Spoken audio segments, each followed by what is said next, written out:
The Detroit Lions are trading running back David Montgomery to the Texans for an offensive lineman and 2 draft choices. Washington released defensive back Marshawn Lattimore. The Chiefs will cut tackle Jawan Taylor. Veteran linebacker Khalil Mack will play again next season. The Chargers would have to re-sign him to keep him. He is a free agent. College hoops, number 1 Duke at NC State tonight, and a top 10 matchup with Iowa State at Arizona as well. Selection Sunday for the NCAA tournament is a week from Sunday. 4 NBA games tonight. Washington hosts Houston shortly. Trae Young will make his Wizards debut on Thursday.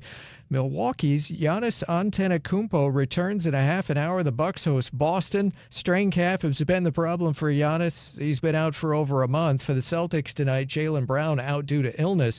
Donovan Mitchell of the Cavs will miss a 4th straight game on Tuesday with a strained groin. I'm Steve DeSager. I've been covering this league since 1987.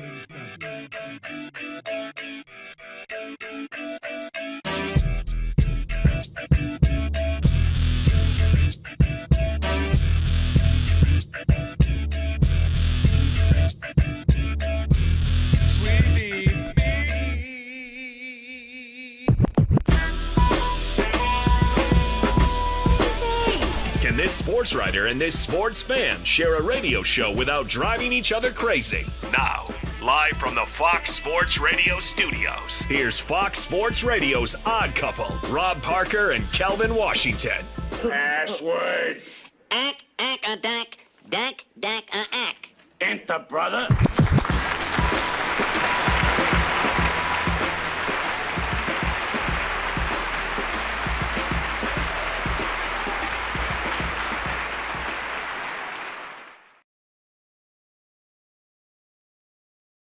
It is the Odd Couple, and with that password, you now have full access to this very fine radio program for the next 3 hours. Not 2, not 3, nope. Not 4, nope. Not 5, Thank you, LeBron. Not 6. That's right. No matter how you listen in, Fox Sports Radio, foxsportsradio.com, the iHeartRadio app, Sirius XM Channel 83, and now live on YouTube. Wow. We'll do it live. Thank you, Bill. I'll write it. We'll do it live. Do it. Right. I'll write it. All right. Thank you, Bill. Say my name. Rob Parker. Say his name. Kelvin Washington. And we are indeed the Odd Couple on this Magic City Monday. And guess what? You'll need our phone number because we are, without question, the most listener-friendly national sports talk radio show on the planet. Ben Meller. At least when people are still awake. Look at me. I'm growing Sorry up. about that, Ben. Didn't say Aaron? Yes, but you said it right then and there. Oh, yeah, I did say it right. All right. My bad. Write it down, commit it to memory, 877-99 on Fox. For you laymen who can't figure out letters or numbers, 877-996-6369. And if you hear feedback on a line, it's your own fault. It means only one thing. You forgot to turn down the radio. And if you call in here and have a problem with what we say, guess what? Tough, because turn off your station. That's right. Turn off your station. Turn off your station. And with all that said, always remember. Sweet Oopity. Yeah. All right, there we go. Big show. Let's go. Let me welcome in my co-host. He is Kelvin Washington. Man, happy Monday. Happy Magic City Monday. I don't care what the Antonio Spurs center, who's blah, blah, blah, whatever he is, doesn't want it to go through or whatever. Yeah. We don't care about all that. You don't care still, but, I told you, some people, they don't mind a little magic in their Monday. They don't know about Magic City Monday. I'm okay with it. They ain't ready for all that. Look what I'm drinking here. What is that? Minutia. Okay. Are you on your health kick now? It started today? It's officially started. I am so fat when I got on the scale today. I almost threw up in my mouth. Yeah. I mean, you know what my goal goal on a run. is? I need to lose. You ready? So it must be up past 40 now. 51 pounds. Hello? That's a lot. That's a lot. 51 pounds. That's what I'm going for. All right. Listen, shoot for the stars, land on the I'm moon. gonna make it happen. Don't be when I go to. I know you do. In August, when I go to Magic City with the crew, I'm gonna be all right. Okay, I'll be good. I hear you. 51 is a lot. You don't think I could do that in 6 months? You know how it goes. Like, it's the first 20, 30 is like, all right, Yeah, then you get that. Yeah, it gets tough that last 10, 15, 20. So it's not that I've seen you do. I witnessed it. I'm not. It's just 50 is 51 pounds. Can I do it? The Odd Mob, they've seen me, man. I know I can do it. I believe in myself. You can do it. Look, mix in a little Rob G. No, I'm not doing that. A couple jabs. I'm not cheating like Rob G. Costco said they got him for the half off too now. Rob G, would you recommend me jabbing myself or taking diet pills or they got pills now? Yes. What do you mean? Yes. Wow. It's probably healthier than what you'd be doing. Why? Eating less? But you eat less, but you don't eat like healthy food. Yeah, that part he ain't like. I just had a shrimp salad. What's unhealthy about that? This is diet lemonade. What's unhealthy about that? But like it's moderation. Meat, cheese, and mayo, all processed. And a lot of food, meat. like, You're better off just eating less of real food. Yeah. Oh God, you guys. It's hard. Listen, it's hard. That's why most people run around here overweight. You got to eat right. You got to work out. You got to rest. You got to sleep. It's hard. I can't do all that. All right. When the cold weather sets in, everyday aches and pains can linger. Did you know that? That's right. I do know that. But Aleve got your back. With up to 12 hours of body pain relief per dose, Aleve keeps you going with the long-lasting body pain relief this winter. Try Aleve. Use as directed for minor aches and pains. All right. Let's welcome in the Odd Couple crew. We wouldn't be able to do this fine radio program without them. Rob G is our producer.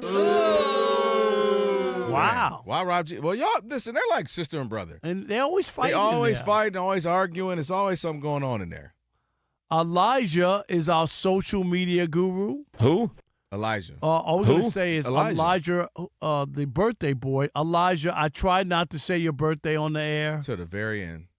Let me see, Elijah. Thumbs up or down on saying how old you are. Well, Thumbs he posted up. a picture of it. I saw it. Did you? Yeah, he posted. He had a shirt on that said, so I don't know, it was like Back to the Future, but it's something with 40 in it. Okay, but at first I didn't say it to start the show, and then you literally ended it. Then I said, "Yeah, happy 40th birthday to Elijah." Don't put his age. Don't put his age. Hey, don't put it out. I'm just saying. You went the whole 3 hours just to say it at the very end. There you go. All right, Steve DeSager's at the anchor desk. We'll keep you updated throughout the program, and of course on the ones and twos. Mary, why you bugging? There you go. All right, let's kick off on this show, Rob G. Let's start this out. We got some news this morning about the Detroit Lions and changes. Changes. That's right. Yeah, it's one that we kind of saw coming, but it's still a tough blow nonetheless. The Detroit Lions have traded away half of their dynamic duo backfield. Knuckles will no longer be in Detroit. David Montgomery has been traded. Nucleus, okay. Has been traded to the Houston Texans for offensive lineman Juice Scruggs. Oh, wait a minute. I thought C.J. Stroud was in that trade. No? Okay. And 2 picks in the next 2 drafts, the 2026 4th rounder, 2027 7th rounder. Now, it's tough to see him go, obviously, but we've kind of seen this on the writing on the wall. He's been unhappy with his role there. Last season, his touches per game really plummeted, and now all eyes will be on a very good running back, Pro Bowler Jahmyr Gibbs will be getting the lion's share of the work, even more than he did last season. But long story short, David Montgomery out of Detroit. I'll say this to you, Kelvin. If you're a Lions fan, this is the beginning of the end. Mark my words. Okay. When they had their plan, they put this team together. They had like a window, a 3-year window. This is going into year 5. Last year, they didn't make the playoffs. It was like a 5-year window. And 3 good years and then a bad year last year. And now here we are. And this is when you start losing players. You can't hold the whole team together. You got to start paying some other people. This is what happens. This is why you see teams go from pretty good for a couple of years and then they can't pay everybody. People are moving on. It ain't the same squad that you had when you thought you had something special. And guess what? Dan Campbell might be right. In fact, I know he's right. About what? When they lost that NFC Championship game to the 49ers. San Francisco 49ers, what did he say? You know what he said? Felt bad about the way that game went. We might not get back. This might have been our only chance. He said it. I mean, that's an honest rational, take because of how these things go. But Kelvin, I got my texts came in from our friends in Detroit, all big Lions fans. They didn't like the news. And I think that this could be a precursor as to we start to see the team that they had assembled. Ben Johnson's gone. You know what I mean? All the numbers, they were killing it offensively. Killing it. I view it differently. Now, it sucks. You know this from covering sports. Certain people are the heartbeat, connected to the city, fan favorites, and that's what David Montgomery had become. Knuckles and Sonics, him and Jahmyr Gibbs.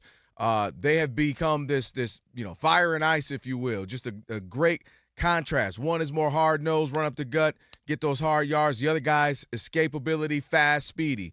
And they had been that for a few years now. But his usage dropped dramatically last year. He went from around 16 touches last year to down to 10.7 touches this year. They weren't using him in the red zone as much. And a lot of that is because Jahmyr Gibbs became arguably the best 1, 2, 3 backs in the entire league. So you wanted to get the ball into his hands more. So this became an inevitability. And I think it is actually one of those times where you can say this isn't a bad idea. He gets to go to Texas, where we know they needed a running game. They needed somebody and something to get a ball out of C.J. Stroud's hands all the time. Joe Mixon's been injured. Joe Mixon hasn't been able to produce the way he wanted to. So for them to get a guy who's still only 29, who didn't get a bunch of uses last year, so still got a little bit of tread on those tires, this is great for the Texans. It's great for the Lions. They get an offensive lineman. They get a draft pick, 2 more draft picks. So to me, this is actually one of those, this is a fair deal for both. They talked about it last season. This earlier in the season. They wanted to get him going more. They just couldn't. They couldn't find room for him. And so to me, it's a great move where they get some space and some time more and you can find a guy to substitute 10 touches. You can find a guy to get 10 touches. You can find a guy in free agency. You can find a guy that's already in your backfield. You can find a guy. And again, it hurts because he was a great player. He was a great part of the rebuild, 1,000%. But this is the problem with Brad Holmes, and it's a good problem. He drafts too well. When you look at all the folks they've drafted, all the money they owe to people to, Amon-Ra St. Brown they drafted. Jamison Wilson, we know he doesn't get the ball enough. They got Jared Goff and the deal they had to get for him. They got Kirby Johnson, a great safety if he can stay healthy. They got the offensive linemen that are still good. Obviously, they need a couple more pieces. They've drafted so well and did so great in free agency, you can't keep and can't pay everybody. So I don't look at this one as, if you would have told me it was Jahmyr Gibbs, I would be right here with you. I would be like, it was a good run. He was already on his way out. It sucks because of the person, what he meant to the team and to the city, but it makes sense for both parties. So this one didn't move me quite as much as you did. More for a team that's supposedly trying to win now. Draft picks don't. I'm not that big on that. What those two guys did gave them a nice 1-2 punch. That was something that offensively they were able to run the table and put up big numbers with Ben Johnson. So. To remove him from the team and act as if it's going to be the same old thing or even better without him, I'm not. I'll have to see it. I'll have to see it. I'll have to see it to believe it. It's some good things they're receiving though. You draft very well, so now you get a couple of draft picks and you get an opportunity. Yeah, to get but you're trying to win now. You didn't make the playoffs last year. Rob, I would be with you a year ago. Like not this previous season. They didn't use him that much. So it was almost becoming a waste of goods just sitting there. You might as well get something for him that Texans can use. They need a running back. Who's the other offensive lineman that they let go? Graham Glasgow? The Texans you're talking about? No. I mean the Lions? The Lions. But they're getting a lineman back, and they got 2 draft picks, and so they needed that. They unfortunately didn't need David Montgomery's services anymore, which, again, he is a part of the rebuild. He's been there from when they sucked to when they got solid to when they got really good. He's been there, and so the city loves him. But that's the hard part about being good, and that's the hard part about drafting well, and I got to pay everybody. And everybody can't get paid. Everybody can't stay. Yeah, but there are pieces on teams sometimes that mean a lot. I don't disagree. And it ain't always just in the stats. And I think if you're a Lions fan, to me, this was a changing of a goal. I hear what you're saying. But when you start to see what they had put together and what was working for them finally when they became an elite offense, this is a piece that you've taken away. 877-99 on Fox, 877-996-6369. How big of a loss is David Montgomery in Detroit? And is this the beginning of the end as we know it? Last year, no playoffs. Will it be 2 years in a row? We'll continue that conversation next with you on this Magic City Monday. Rob Parker, Kelvin, Washington, where we deliver insight, not just noise, right here on Fox Sports Radio. Stick and stay. America! Yesterday, we were on our way, but November came, man, I wish it was yesterday.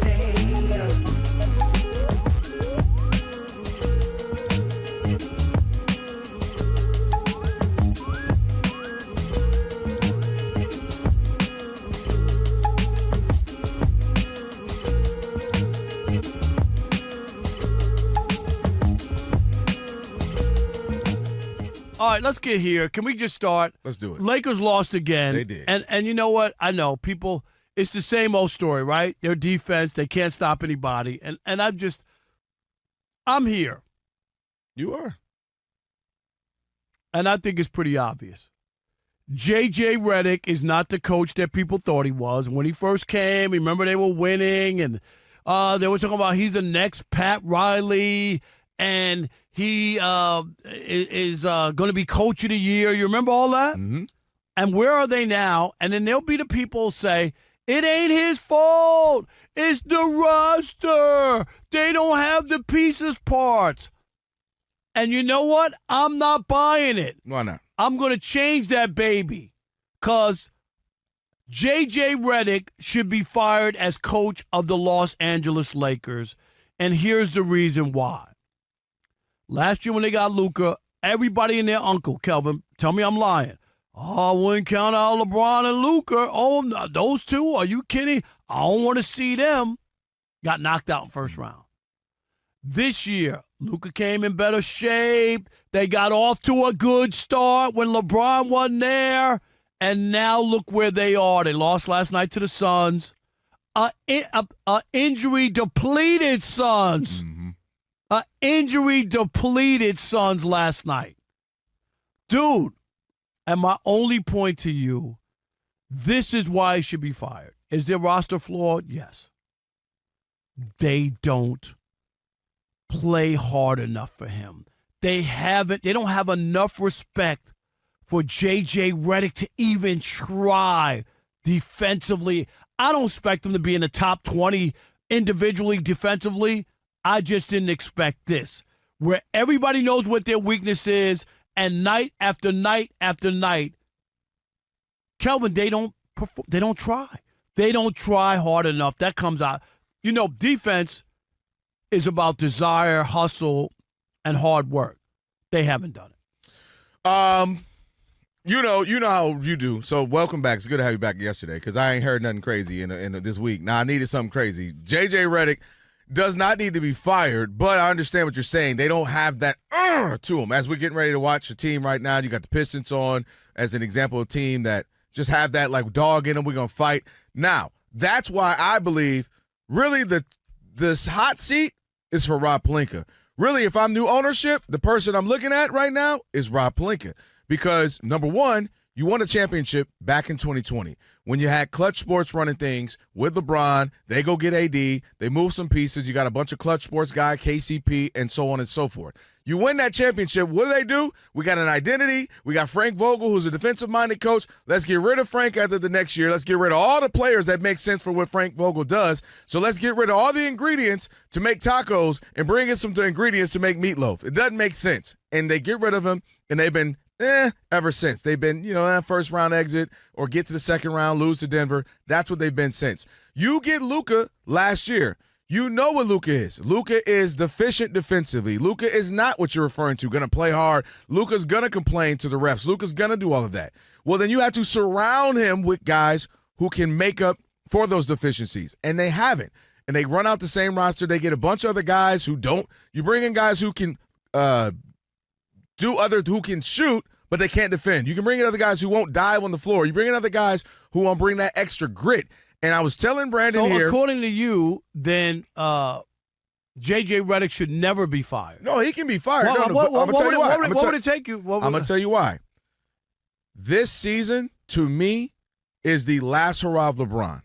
So I think that the ownership is even in the back of their head going, all of y'all, JJ, Rob Pelinka, and you, even Luka, everybody, we're going to try. We're going to do the best we can. But ultimately, we know this is the last season. Doesn't play it's not just LeBron. But what I'm saying is, you're right. Your roster. So this roster is not a defensive-driven. The best, at least attempt is Marcus Smart, but he's a little long in the tooth. So to me, Rob Pelinka does not have the pieces, the ingredients to make the meal that they're trying to make. And I think for them, this is the last hurrah with LeBron. And now that everybody's on the clock as we start next season, I think that's how they view it. Because everybody, Rob Pelinka, you better build around Luka. Do what you got to do. 50-something millions off the book when LeBron is gone.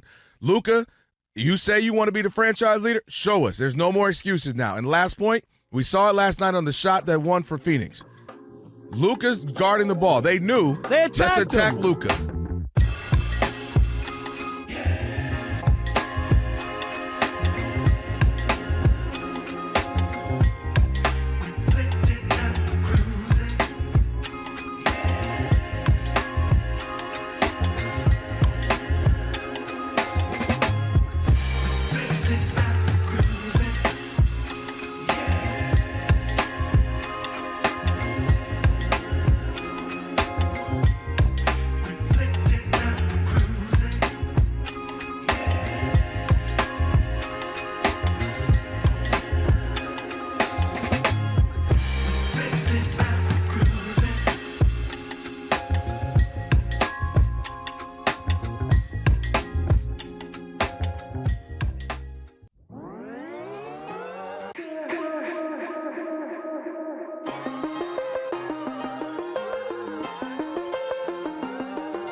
Fox Sports Radio, it's your boys, the Odd Couple, Rob Parker, Kelvin Washington, on a Magic City Monday, clearly a Magic City Monday.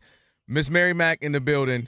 We got Justin Rogers, longtime Detroit Lions beat writer, founder of the Detroit Football Network, going to join us again. If you're just hopping in, big news for the Lions. They are trading one of their star running backs. David Montgomery had been there with the team for 4 years, and he's going to the Texans. Obviously, they need some running help, and they're going to give up a couple of picks to the Lions and also a offensive lineman. So we'll talk a little bit more about that. We're talking about, is that a good move?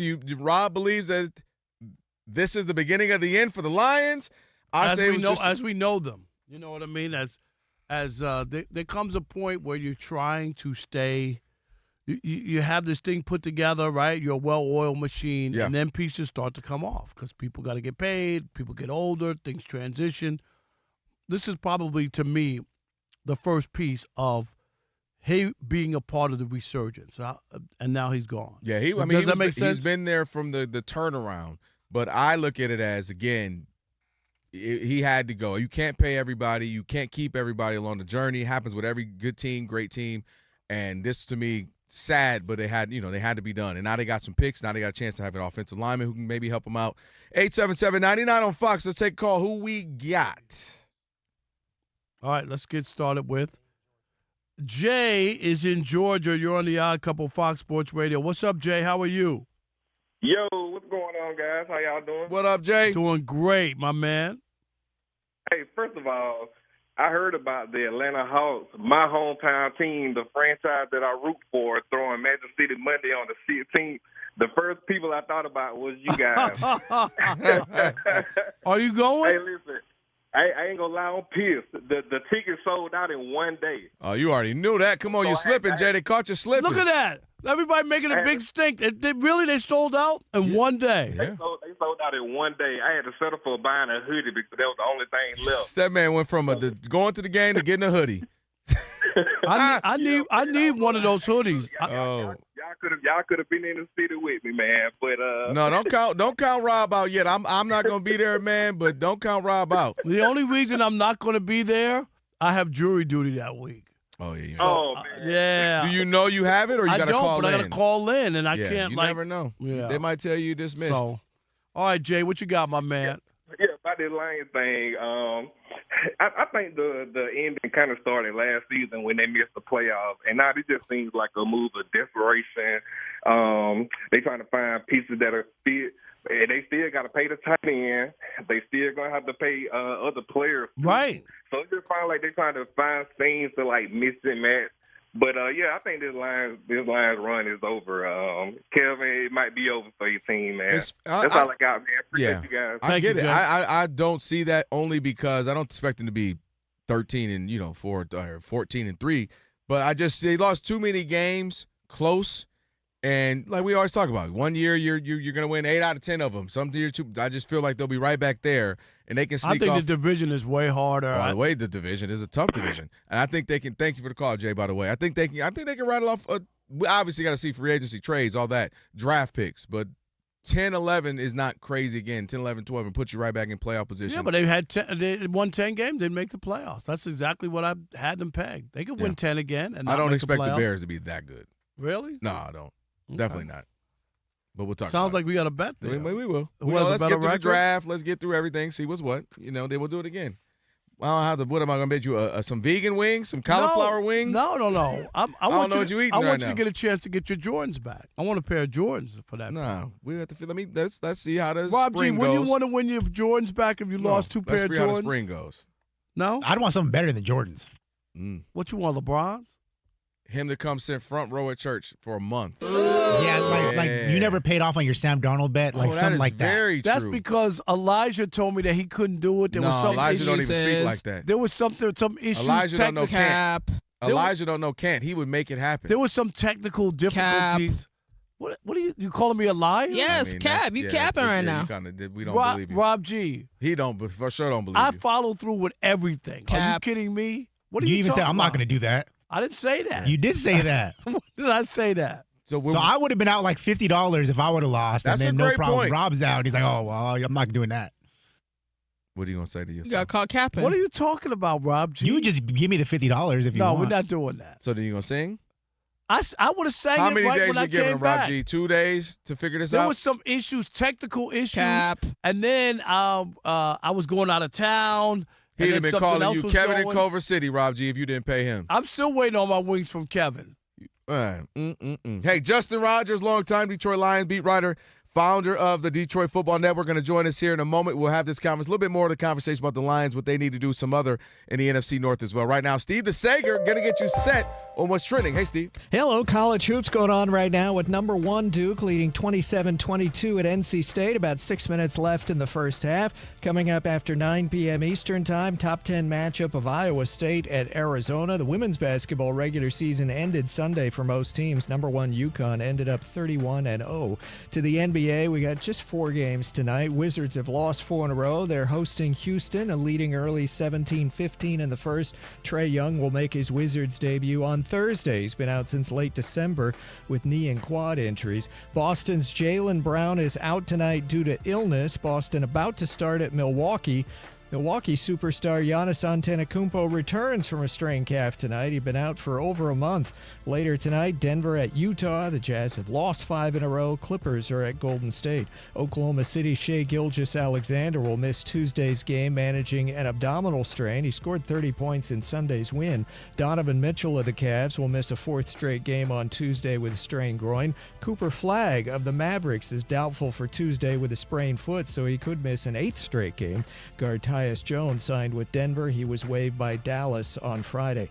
Among the 6 games in the NHL, there was a day game at Nashville. Detroit won at 4-2, but Detroit goaltender John Gibson left due to injury. The Detroit Lions are trading running back David Montgomery to the Texans for an offensive lineman and 2 draft choices. Houston also traded offensive lineman Titus Howard to the Browns, and Detroit cut offensive lineman Graham Glasgow. Washington released defensive back Marshawn Lattimore. The Chiefs will cut tackle Jawan Taylor. Veteran linebacker Khalil Mack will play again next season. The Chargers would have to re-sign him to keep him. He's a free agent. The NFL's annual scouting combine ended on Sunday. Back to you. Steve, thank you so much. It's the Odd Couple, Rob and Kelvin, on a Magic City Monday. And Tire Rack Play of the Day on the way, Shekel City as well. Right now, we are joined by Justin Rogers. He is the longtime Detroit Lions beat writer, founder of the Detroit Football Network, Justin_Rogers. And find out if Justin believes this is the end or just a move that the Lions had to make. Beginning of the end, Justin, the beginning of the end. What's up? How are you? Welcome to the Odd Couple. It's Rob being a doomsday guy again. Yeah. So Justin, you know him. There's only So wait a minute, Justin. He knows me a little bit, no doubt. Last year, was I doomsday when I said they weren't going to make the playoffs, Justin? Was I doomsday last year? No, you were apparently spot on. Okay. No, Justin, no. Let me tell you what he does. He's going to say they're not going to make it every year. No. And if Justin, he makes it, that's all Justin, I'll tell you what he's going to do. He's going to go, they're supposed to make it. They got all that talent. Then when they don't, last year, Justin, crazy. all I'm going to say, and then we'll let you talk, is for 2 teams that were the number 1 seed in the AFC and the NFC, I picked both the Lions and Chiefs not to make the playoffs. I think that's stepping out there. This is why gambling exists. What are you doing on radio? You could be making so much money. 100%. I should be in Vegas. I would be rich. You would have been rich on those 2. Line of business. Yeah. So, Justin, let's start with the trade. You're not surprised by this. There was some story. Who was it? Jeremy Fowler said that he wanted out of Detroit. Yeah, his usage was down. And it seemed like was this a mutual understanding, a mutual thing? Yeah, I think that's a really good way of classifying it. Look, Montgomery wanted out at the end of the season. I think there was some level of public waffling once they hired Drew Petzing as the offensive coordinator, thinking maybe that was going to be a move that could bring him back, just given the commitment to the run game. But, Brad Holmes, I think, was very selective with his words at the combine the other day, saying, look, we love David. We'd love to have David back. But ultimately, the player also has to want to be back. And so I think he was kind of telegraphing that, they had not reached a point where Montgomery was, going to bridge that gap back. And so they did what's right by the player. It's kind of part of what their culture has been under this regime is, making sure the players want to be here, are fully bought in. And so they moved him today. I thought they got back more than could be reasonably expected for a 29-year-old running back on a fairly high-cost deal. And they move forward with Jahmyr Gibbs as kind of the featured guy, and they'll find a compliment somewhere else. I'll be interested to see, what they decide to do, because I was telling Rob he was integral. He was an integral piece between him and Jahmyr Gibbs, but all of a sudden they stopped using him. And I'm wondering, you can find a piece, you can find a 3rd, 4th round, 5th round back that can fill that hole. Because I think the offensive line is most important for them right now. If you look at the Lions, what would you say is the biggest need? Oh, it's absolutely the offensive line, and really it boils down to center. They released Graham Glasgow today. That was another move that was expected, probably their only real cap casualty that made a lot of sense. And so they are centerless as we kind of head into free agency or the draft, or at least a obvious starting candidate. They've talked about maybe moving Tate Ratledge from guard. I don't think that's a great solution. They picked up Juice Scruggs in the deal from Houston. He's got some experience there. At least will give, if nothing else, camp competition a really nice, versatile backup if that's where it ends up. But I really expect them to add a bigger, better player at center, whether it's in free agency or the draft. How about the Lions going forward, Justin? If they don't make the playoffs again this year, where are we then? What will we be looking at if this happens again? Because they won 10 games and didn't make it. There was that bad loss to Minnesota at home. I think that turned the season for them. But they don't make the playoffs. What will we be talking about after this coming season? Yeah, it's a really good question, and I guess I hadn't got that far in my thinking, but this is a different there's a different standard now at play, right? Right. They got to the doorstep of the Super Bowl a couple years back. They won back-to-back divisions. You had multiple playoff bursts, multiple playoff wins, and you've got a franchise foundation on the roster in guys like Amon-Ra St. Brown, Panay Sewell, Aiden Hutchinson. You have star power everywhere. And so, yeah, if they miss the playoffs and they do it with, what amounts to a fourth-place schedule that should be very favorable to them next year, it would be pretty shocking and disappointing. Obviously, you leave open the caveats if you lose Jared Goff in week 1 to injury. Like, it's a different situation. Right, of course. If I had to, really speculate that far out, I think Dan Campbell is probably safe. I think that, he's a little bit more ingrained in kind of the face of the franchise. I think there's a little bit more belief in him. I think there'd be more questions about Brad Holmes right now. He absolutely knocked it out of the park as he was kind of building this roster early. It's a little bit easier to do with some of those high-round picks, but he did it all throughout the draft. He hit a lot of late-round picks. But he's in a different phase of roster building. Now, you can't get those young picks out there when nobody cares and get them development on the field. You need to do it behind the scenes. You have to hit a little bit more. It's just a different style of evaluation. The last 2 drafts haven't hit that way. And at some level, it hasn't been as deep with NIL and less guys coming out.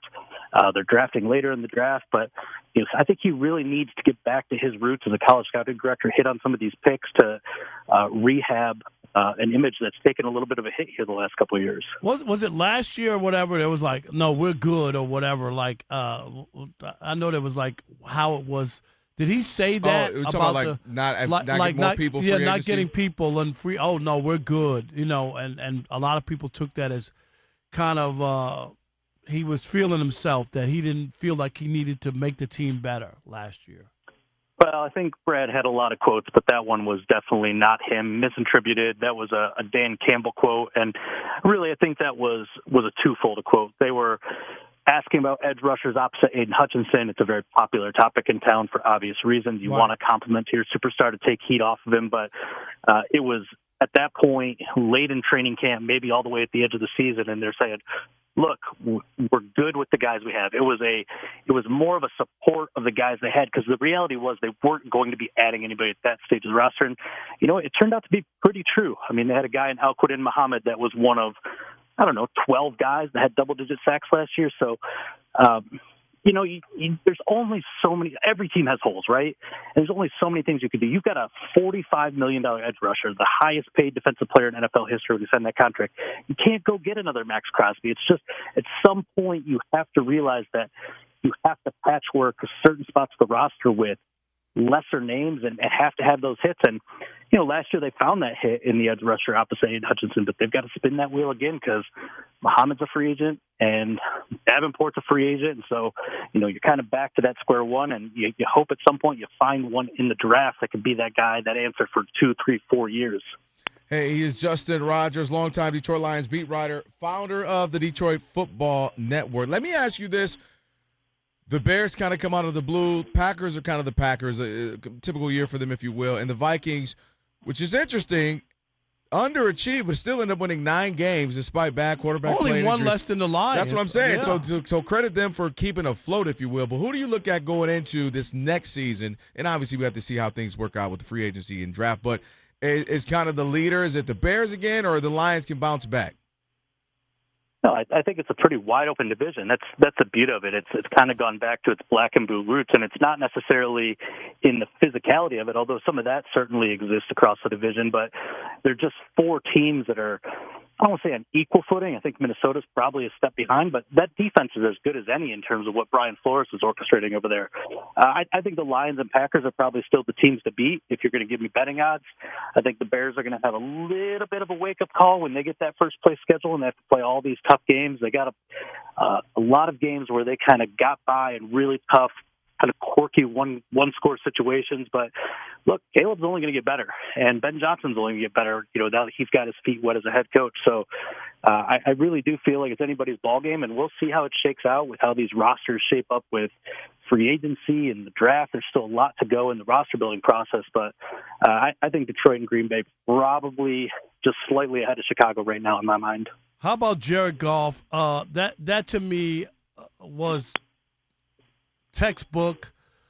Jared Goff, the big game. Kelvin and I talked about it when they lost the playoff game to Washington, and I predicted he'd have 3 interceptions. And Kelvin said I was extreme, of course, and he had 3 interceptions and a fumble.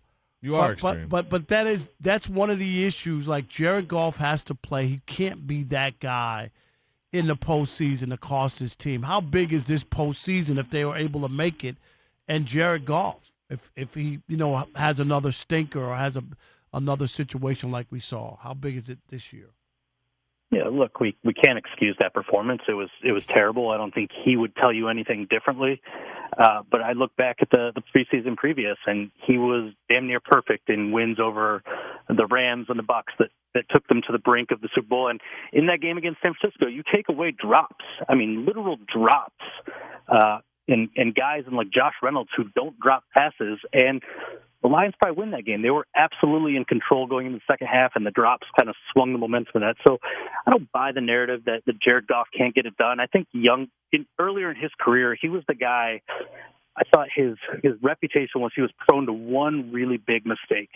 Big mental error, didn't always bite him. He could throw a ball right into the arms of the defender. He still got to catch it. But I think you could watch his tape and you could just see like that one pass where you're like, what are you doing all throughout his career? And I think he's trimmed that way, way down in Detroit. Doesn't mean he still doesn't have those throws occasionally. I think almost every quarterback does. But I said the same thing about Matthew Stafford when he was here. If you put the right talent around him, he could win a Super Bowl. And I think that once Matthew Stafford got out of here and got the right talent around him in Los Angeles, not once, but I really think that was a Super Bowl caliber roster this year with the Rams as well, he can win a Super Bowl. And I think Goff is in that same boat. He's not a dual threat. He's almost it's a dying breed, right? Pocket passers. Oh, he is. There just aren't many of them in the league, but that's the guy you saddle your horses to. And, I don't think he's quite Drew Brees or Tom Brady. I think that would be a pretty big stretch to say that, but I think Goff has enough accuracy. I think he has enough football IQ and can get it done at a high level that if this team around him is good enough, it's still a Super Bowl contender. All right, well, we'll have to wait and see. We'll leave it there. Thank you so much, Justin. Appreciate it, man. Justin, appreciate you. Thank you. Of course. Thanks, fellas. No doubt. All right, make sure you follow him, Justin_Rogers, if you get a chance. On the way, your tie rack play of the day plus Shekel City. We will do it next. It is your boys, The Odd Couple, on a Magic City Monday. Stick with us. Fox Sports Radio.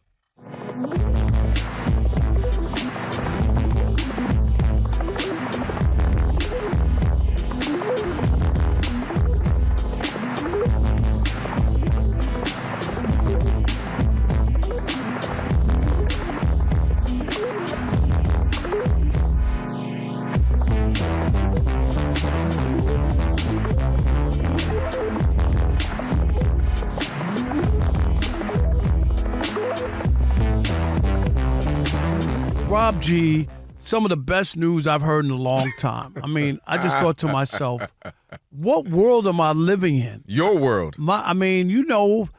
There was, Rob G, and you got to admit this, and I saw you put it on X or whatever they call it now, copyright infringement, because we have been doing this for a long time here on Fox Sports Radio. Rob G, explain to the peeps. That's right. The Odd Couple's Magic City Monday has been hijacked. What? By the Monty, Atlanta Hawks. They're calling it Magic City Monday. Yes. Coming up March 16th. Which is a Monday, Alex. It is a Monday. That only makes sense. They call it a Magic City Monday, Rob. Against the Orlando Magic. The Atlanta Hawks will be celebrating Magic City Monday. But you missed that, too, against the Orlando Magic. See? They went really deep with it. Really did. Right. They went real Inception with this. They will be thought about it, having Monty. Atlanta rapper T.I. will perform at halftime. They'll be serving Magic City's world-famous wings during the game. 50 ain't going to be there. 50 ain't going to be there. Yeah, he won't. And they will be selling limited edition merch. Now, here's my favorite part, guys. One of the chairman of the Atlanta Hawks organization said in a statement, "This collaboration and theme night is very meaningful to me after all the hard work we did to put it together. The iconic Atlanta institution, Magic City, has made such an incredible impact on our city and its unique culture." You know what? I gotta admit, Monty, there are a lot of people or prudes who will say, how could an NBA team get in bed with a strip club. Like, I mean, there are literally. people getting in bed with them. But you know what? This is spot on. This is. Rob was like, good gracious. This is an institution in Atlanta. It really is. I know it's you're like, oh, No, I love it. A seedy strip club or whatever. I'm Monty. I'm into it. It really, really is. Like, people in Atlanta, they're like, what? I'm going to Magic City Monday. Are you kidding? I'll go with you, Rob. Really? You got to go? Go down to Atlanta, March 26th. Let's go. What, Rob G, what 16. year was that when we went to the Super Bowl in Atlanta? And I'm telling you, guys were paying, you know what it was cost to get in there that night? I already know. It was over $100 just to get in. And there were out-of-towners all over the place. When you come to Atlanta, you want to go out and see a little something, have a couple of drinks. Now, don't get this twisted. When they say, I came for the food, the wings, their kitchen is the bomb. People order carry out. All you see are the DoorDasher people coming in. Seriously, like the wings, the fries. NBA players, right, that have been. Lou Williams. Well, Lou Williams, let me tell you who will absolutely be there. Lou Williams will be there, and he's going to be on the Jumbotron. Hey, y'all, make sure y'all try the lemon pepper wings. Not only will he be there, guys, I don't want to bury the lead here. Magic City Kitchen will serve 2 versions of the world-famous lemon pepper wings, including the Lou Will lemon pepper barbecue. Unbelievable. So he got, it's where he got his own flavor. So let me just, Rob is 1,000% right. It is absolutely a staple of the town. There are documentaries made about it. It's in a million rap songs. So as much as the Odd Couple, Magic City Monday, it's been Magic City Monday, Live in Miami. They've been rapping about all this stuff for years. But this is where I get, no pun intended, but you get what we're talking about. We got it. Here's the thing. You just mentioned the NBA being a corporate entity that involves kids, that involves big corporations, that's where it gets a little dicey. Like, I get Atlanta. If anybody knows Atlanta, that's Atlanta. Atlanta is the place where I have a dream, Martin Luther King, and then Atlanta is Magic City. It's just a unique place like that. But wait a minute, here's the problem. Here's my pushback. Ain't no booty shaking. Ain't no women. No. What you mean? No. There will not be. So wait, man, hold on. You're trying to tell me it's just the wings making Magic City Monday? Yes, there will not. There will not be any women. Rob G, you think there's going to be women at halftime Magic City strippers? 1,000%. You think T.I.'s going to perform by himself at halftime? I said women shaking their booty. I'm talking about like at halftime or something. We'll have women dancers. Elijah, put the camera on me.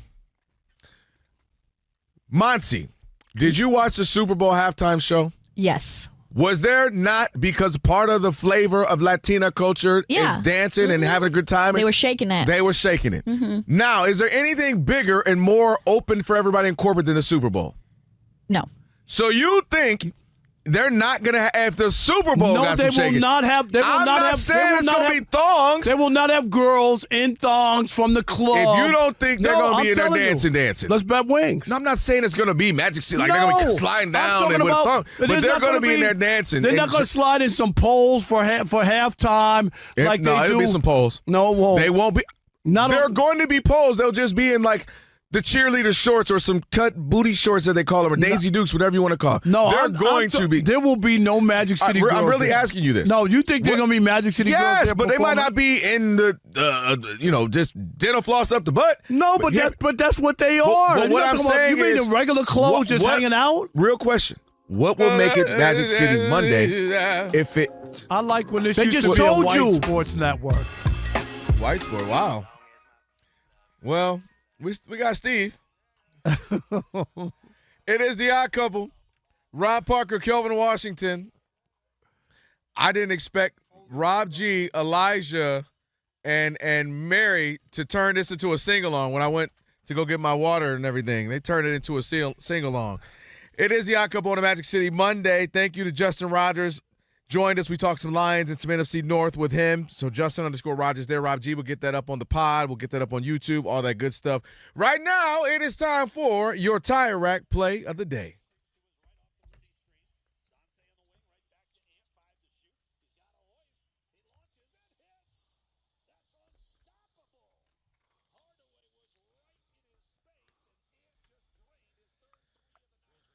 Timberwolves Radio there. Ant's been playing some really good ball lately. And, of course, that's your Tire Rack Play of the Day, brought to you by Tire Rack. And for over 40 years, Tire Rack has been helping customers find the right tires for how, for what, and for where they drive, ship fast and free, backed by free road hazard protection with convenient installation options like mobile tire installation. TireRack.com. It is the way tire buying should be.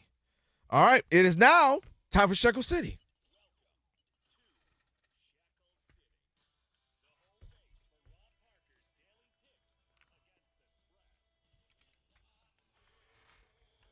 All right, on Friday, 2-1. That brings my season record to 57-36. 21 games. You're making some money. Over 500. You're making some Feeling money. really good about that. We got 2 games we're going to add to this total tonight. Nuggets minus 11.5 at the Utah Jazz. Take the Nuggets minus 11.5. Okay. My best bet, though, was the Clippers minus 1.5 in San Francisco, taking on the Warriors. Okay. So there you go. Clippers minus 1.5 in San Francisco. Nuggets minus 11.5 on the road in Utah. And remember, Kelvin. Utah ain't trying to win. I'm not telling you who to bet on. What you telling me? I'm telling you who I bet on. Yeah. You know, my clothes are starting to feel loose already. Okay. One day. First of all, why are you anti-water, by the way? This is water in here. Well, why you don't like regular water? Water is added to the lemonade. I understand the flavor. I'm a Mio guy myself. It's still water. Okay. Like, I don't know what's the difference. All right, saying. I drink water, too. Right, Cap. just making sure. She called you Cap Daddy today. She been Cap everything. No, I listen. We know it's not soda. That's all I got to stay away that is from. True. It's That is water, true. and they got flavored a water. little, but it's still water. Why do you have to flavor the water? Because I want iced tea and lemonade. Is That's that okay? just drink water. Are you afraid of it? Hey, Elijah. Now that was out of line. Did you say that over there, Rob G? Thank God. Thank God. You know I spent years there doing radio for This 5 is years. water. Barely, bro. Okay. Yeah. I do like water, though. With the little Mio, a little splash of the Mio and the little flavor. I'm not mad at it. That's nasty. I drink water when I wake up they say you should have a room temperature. Mm-hmm. So I have a, 16.9 ounces? Yeah. So when I wake up in the morning, that's what I drink. I drink that to start my day. Room temperature, not cold water, to get the day going. And then after that, you just do all flavored water? No, well, I mean, it used to be Diet Coke. Yeah, listen, man. We will take this. Come on, don't get it twisted. We will take this. I'm Mary, I got with you, bro. 51 pounds to lose in the next 6 months, 5.5 months. So are you in mad strict mode like this Friday? Hey, we're watching the games. Come pull up at B-Dubs or whatever. Like you locked in right now, or are you still withdrawal? Remember you said you're gonna be in withdrawal, shaking and shivering. I'm already gonna be shaking and shivering. Okay. Like I already know it, but it's okay. No, I'm cool. Yeah, listen, I'm not mad at you. I'm still trying to get my summer situation right. Get it where I need it to be. Miss Mary Mack, you're supposed to be on me. When I go on my breaks, I got my little whole workout. Come in there with me, Rob. I was got about to the just get on you right dumbbell. now for your elbows, but I can't it's been a long day. I I've can't been be sweating all in this over. expensive Give me some shirt I lotion. got on. You know what I'm saying? I can't do all that. See, this is how it starts. That's how it starts. what are you doing? This is real too. This is the real one. Me? Why you got that baby daddy Burberry shirt on?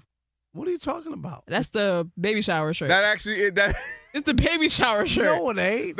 Yes, it's it like is. For the dude who never dresses up. No, it ain't. And then he Stop finally gets something that is That's like that's the baby daddy shirt. that is definitely No, it's not. This is daddy. The kid's first day of baby school. like it's the baby This shower is, shirt. this is going to school and teaching the future journalists of this country. It's the baby shower and shirt. wanting to look presentable. No, it's not. No. That's The what shirt it is nice. That's all. But she's right that's like the dude who never dresses up, who's jersey and t-shirt guy every day. But it's fly though. One of my favorite shirts. No, it's fly. We can tell. I like it though. I like it. Mary, you know what? She on your head too. I might have to come in there, and if I do, we're gonna have. No, if you go in there, get on the workout ball. I got the ball in there. I got the dumbbell. What I'll else throw I got that in there, ball Rob at G? you. Watch out. Yeah, Mary's gonna be on the workout ball if I go in there. Yeah, Rob G used to. Wherever happened to my elastic bands? Did I break them? What happened to my elastic bands, Rob G? Did you steal them? Know. Coming to the Odd Couple Fitness Center right here. Mary Yeah, broke. set up. I know you guys are doing exercise, everything except the show. Yeah, listen. In between breaks, Yeah, we but got you're these drinking nice everything breaks. but water. So like Nice breaks. There's come in water there and get it. involved in iced tea. You know that. You have to have water to make iced tea. You do. Hey, I tell you what. The NFL is lying, if you're asking me, about a particular draft prospect. I'll tell you who next. We are Fox Sports.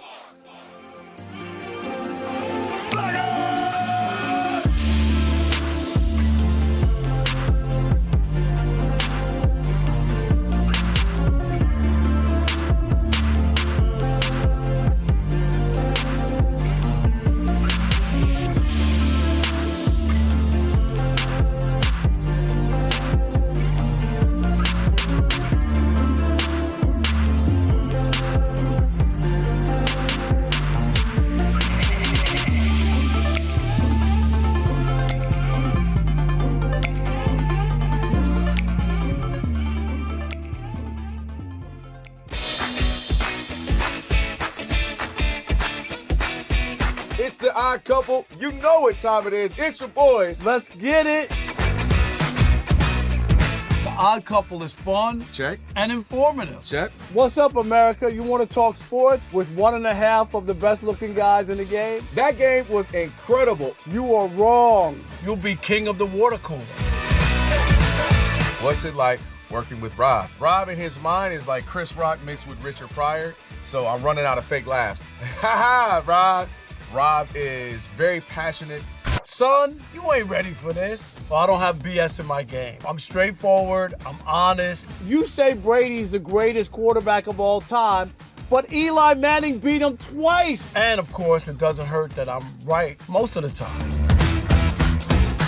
Kelvin is the nice guy, wants to make everybody feel warm and fuzzy. You done? Let me tell you the truth. I bring the energy, a youthful energy. Rob's not gonna see this, is he? And I bring an honest opinion. Michael Jordan, I can't take it anymore. I need a break. I'm gonna go play baseball. Trash Talking Tuesday is the best. It's a great opportunity for folks to call in and they get to trash whomever. Who you trashing, Roger? I'm trashing LeBron James and Michael Jordan. Oh, okay. They can't even hold Wilt Chamberlain's shoes. Stop talking about the king like that. It's a new era. Let LeBron be the best, please. I only recognize one king in the United States, and that's Burger King. The connection with the Odd Couple audience is incredible. We really invite them in. And they can relate, whether it be things about our own personal lives or our takes on sports. Love you guys. You guys are killing it. Hey, we appreciate you. Thank you for rocking with your boys. They feel like it's just my guys, just my friends, and they join right in on the show. We talk with the listeners, not at them. Obviously, you can listen to us live, but you can still check out the podcast. You can check out our YouTube. You can check us out on social media. So in any way you want to get it, you can get it. Yes. There's some yelling. It is some hot takes. It's a whole lot of fun. I'll give you that. It is fun. I agree. Begrudgingly. The Odd Couple. Sports talk that's too good and too fun.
Milwaukee All-Star Giannis Antetokounmpo has returned to play at home tonight after the strained calf. He'd been out for over a month. His team is down late first quarter, 21-15 to a Boston team that does not have Jaylen Brown. He's out due to illness.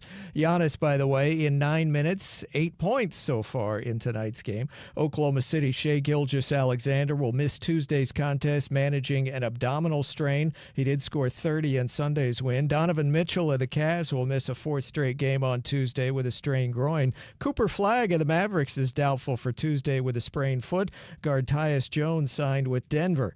To college basketball, still number one, Duke is in action and at halftime now leading 47-30 at NC State. In about an hour, top 10 matchup of Iowa State at Arizona. And the Detroit Lions are trading running back David Montgomery to the Texans. I'm Steve DeSager.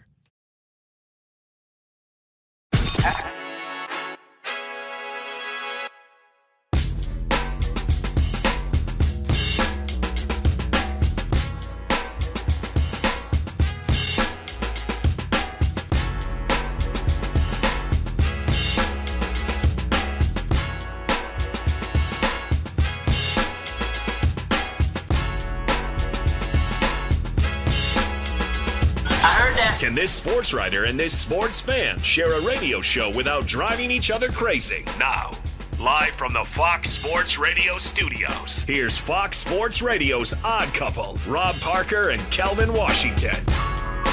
Hour number 2 of my diet on the way to losing 51 pounds. Sorry about that. That is so specific. Can you just call it 50? No, 51. 55? Just 51 specifically. 51 pounds. That's it. It is the Odd Couple on a Magic City Monday, March 16th down in Atlanta. Can't wait for that. Magic City. You heard Jay you from think it's Georgia. going to make it? What? They just sold out. I know they sold out, but you think they got what? 2 weeks. Do you think? 2 weeks from today. Right. Do you think something will happen? Rob G, what you think? If enough fuss happens, does Adam Silver I got to do something? Adam Silver, the pushover commissioner? I know. That's what I'm saying. Maybe he pushes over the other way. No. First of all, they got league approval before they went to do all that. You know, there's a lot before you're selling tickets and you're making promos. Apparently hoodies, too. Shout out to Jay in Georgia, got his hoodie. Right, all that. Like, that has to be done way, way, way in advance. There's no way that they don't think that there's a chance there could be a pushback. But anyway, just search Odd Couple FSR on YouTube. If you've not joined our YouTube channel, please subscribe. All you need to do is search Odd Couple FSR and subscribe. Hit that icon button, comment away, and we appreciate you so much and all the love we get on the YouTube. Rob G, we have some comments? Yeah, we got a lot of comments. Per the usual, shout out to the Odd Mob. The YouTubians always weighing in real heavy on anything we're talking about. And naturally, Rob Parker's diet has really taken a conversation to the next level. Oh, here we go. Of course. Vince Garcia says, Rob will do anything but hit the gym. No, that's not That true. is true. That's not true. Let me tell you. Yes. Along with the gym, you have to eat right. That's a part of it. You don't do the right. You just do the less. No, I give you credit. You do the less. You got to eat right. The gym is a part of it. I have one in my building. I had before 2020 or whatever, COVID happened. That was 6 years ago, Rob. Was that how long ago? Before that happened. Before COVID. Rob, that makes it worse. No. COVID was already 6 ago. Before makes it 7. No. It was during, whatever it was. Rob G, you remember I had a trainer. So what, y'all knew each other for 3 weeks? No, I had a trainer. I was in the best shape of my life. No, I was in a good spot, and then all hell broke loose. All right, nobody's coming to my defense? No, we got Babe, and Babe says, did Rob Parker just pull a slice of pizza out of his pocket? Yes. I did not. Okay, no. Sean, the official mayor of the Odd Mob. Shout out to Sean. What up, Sean? Rob uses the water to soak his dentures, then is the morning drink. Man is very efficient. Wow. You're killing 2 birds with 1 stone, huh? And this is one specifically for Mary. Mario Loco says, why does she have a KFC bucket on her head? Wow. Man. Let's not hate on it, y'all. Now, let me ask you. Gosh. Is that what? Actually, I didn't pay attention my UK beanie? Mary, is that white meat or dark meat? I'm just asking. Well, when Mary, it's dark. All right. Black of the berry, sweet of the juice.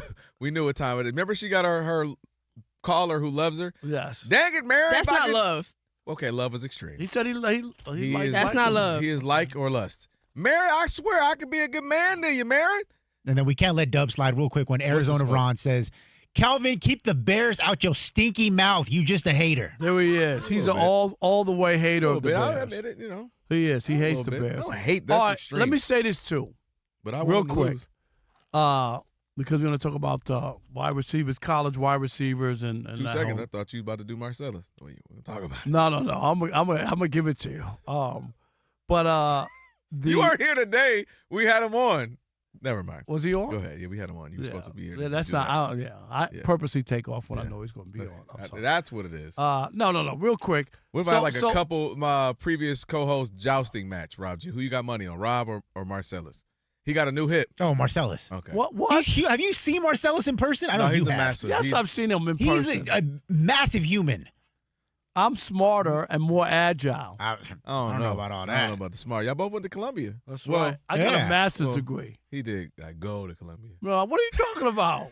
I got a master's degree. That's harder to get. I think you just stitched it on. There was like you called your people. How much for the Columbia? No, they're like, for you, Rob, $11. Please. I'm proud of that degree. But anyway, speaking of New York, there's a little rift going on between CeCe Sabathia and Phil Mushnick, who's a columnist at the New York Post, who says kind of like the Yankees are going to retire his number, right, and put him in with all the all-time great Yankees. It's like they're lowering the standards of greatness for CeCe Sabathia. And I'm confused. Yeah, I'm very confused. You're a first ballot Hall of Famer. How is that not great enough? And you won a World Series with that team. How is that not greatness? The Baseball Hall of Fame supersedes the team's ring ceremony. Yes. Yeah. What are you talking about? No, you're not. I don't get it. I'm looking up his stuff because I'm like, am I missing something? It doesn't make sense.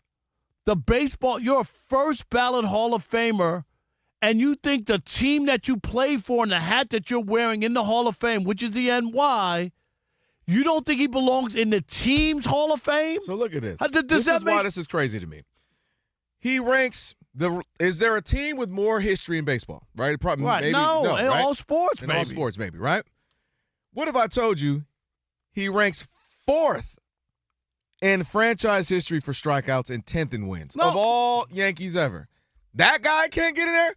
That don't even make sense. 6-time All-Star, and Cy Young Award winner, MVP for the ALCS. ALCS, right. That's the year that they won the World Series in 2009. Right. 2009. You guys are great. if you want to go even philanthropy, started a great something. It's ridiculous. I don't. It makes no sense. Okay. And more so, it'd be different if you're like, I maybe he shouldn't make the Hall. Maybe there's a thought you don't think he can make the Hall of Fame. But the idea that he's ruining the Yankee way, but here's the other one that's crazy. Don Mattingly's in. Don Mattingly, they never won a World Series. Never won. He's not in the Hall of Fame, but he's in the Yankee Hall of Fame. See, Does that make sense? And that's where it gets into what I told you off the air. We were talking about this.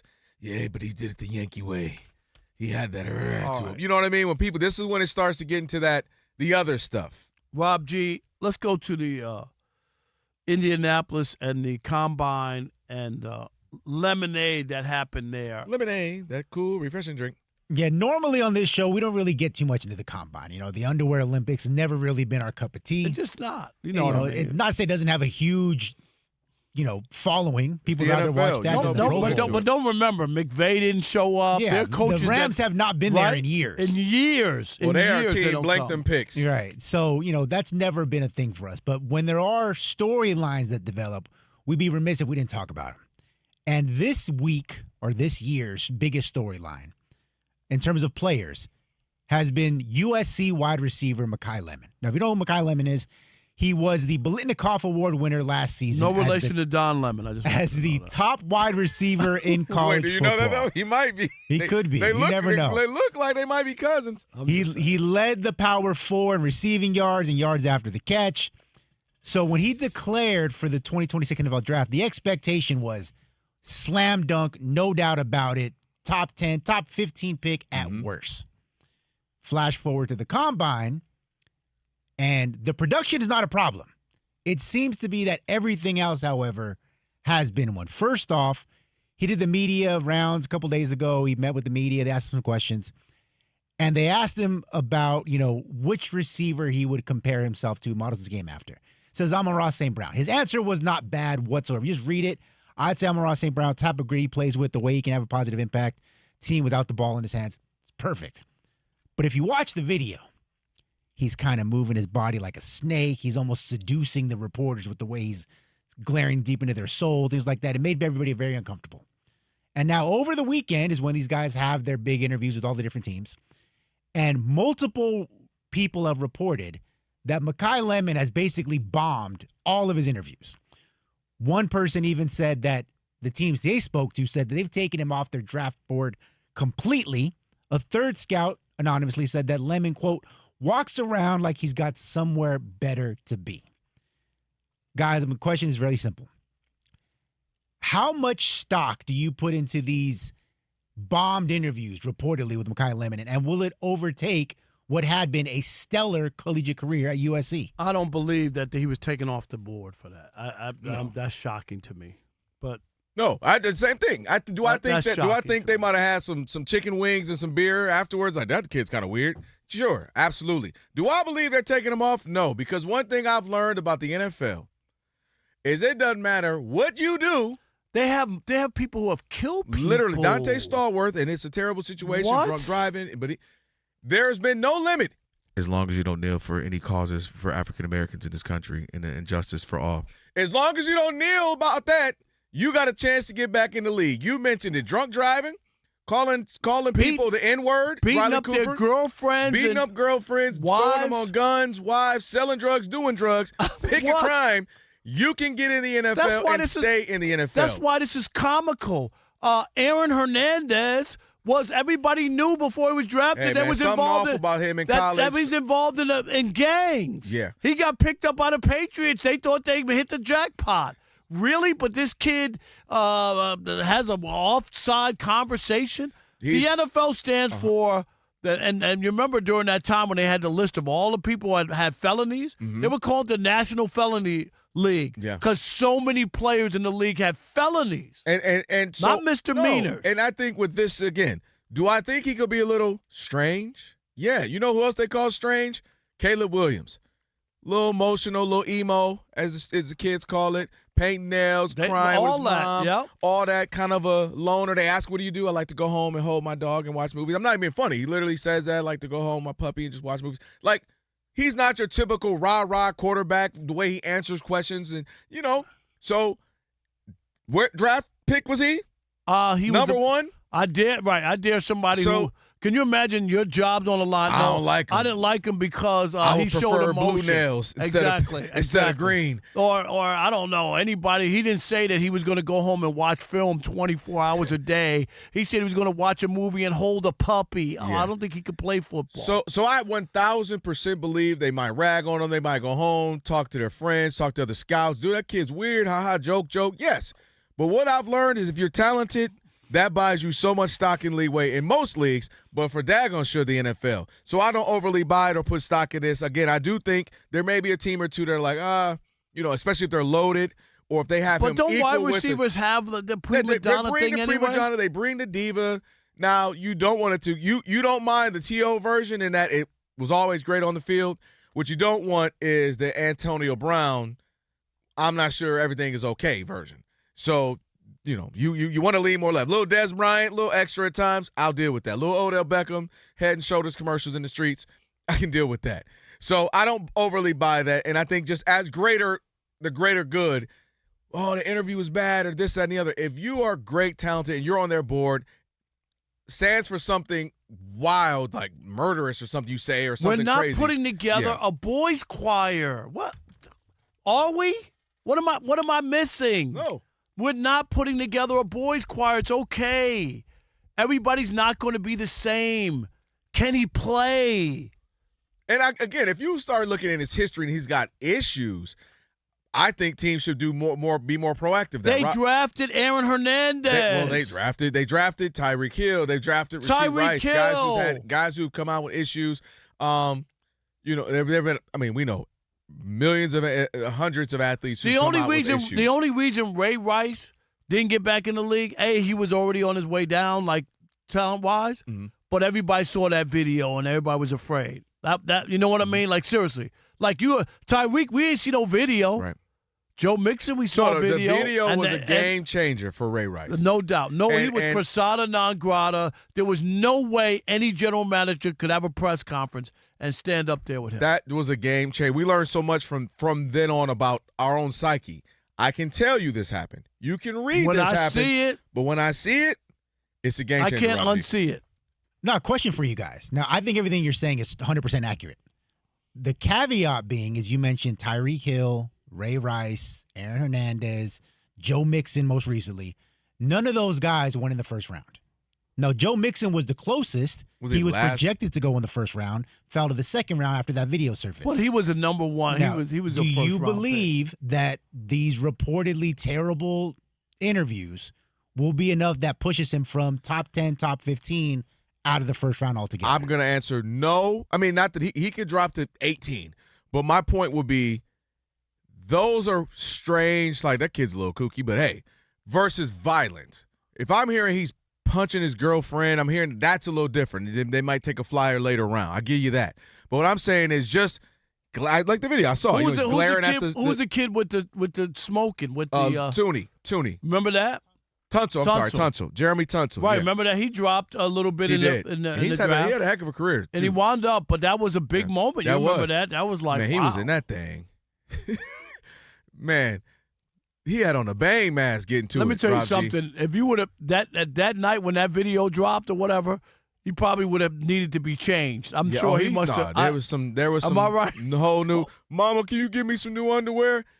He must have He been had like the bang mask going crazy with it, which again is now it's not that big of a deal. It's legal. And his slide was from top 5 to 13th. Right. So it right. wasn't. It wasn't. that big. But he did drop. Right. But Then he not became the that highest paid tackle in football. That's what I a few said. years Any later. other having a really good career. Which again, I'm not an advocate, but like there's worse things. All right, 877-99 on Fox. 877-996-6369. Should being a weird guy be enough to knock Lemon Being a weird guy out of the first round? I don't know. Rob G. What you think he was trying to do, Rob G, with that, like the little look down, stare down? What was it? It was Just kind of weird. It was just weird. It's weird. And then I you don't got a know if video he thought he today. was sexy. Look at it. It's on look on the What? YouTube. Oh. Yeah. And then you got the workout video today, which I know people haven't really seen it yet because they're back at work, Monday. But the combine coach says, hey, run this drill 3/4 speed. We're trying to get the timing down with the quarterbacks. Okay, cool. And he's clearly not paying attention. He's kind of in his own world walking around. So then it's his turn to do the drill, and he just jogs it at like 20%. But I'm going to say and the this. pass goes 40 yards back over And I his told head. Rob G, whoever's representing him, dude, I'm not working out. I'm the Biletnikoff winner. I'm not. If you can't watch the film of me playing in real games in college at USC, then you don't. Then I don't need to be drafted. I'm dead serious. What is he doing? Well, the opposite could be said is his person could be saying, "What are you doing? Just run half speed." They ask you two-thirds. No, I'm saying, but I wouldn't have put myself. Not him. He's supposed to be a top first round pick. Not him. The quarterbacks ain't out there throwing. You could do interviews. They throwing in pro days. That's what I'm saying. All right, 877-99 on Fox. Where are you on this Makai Lemon controversy, if there really is one, and is it a deal breaker? It is the Odd Couple, Rob Parker, Kelvin Washington, where we deliver insight, not noise, right here on Fox Sports Radio. Stick and stay. In the U.S. of A.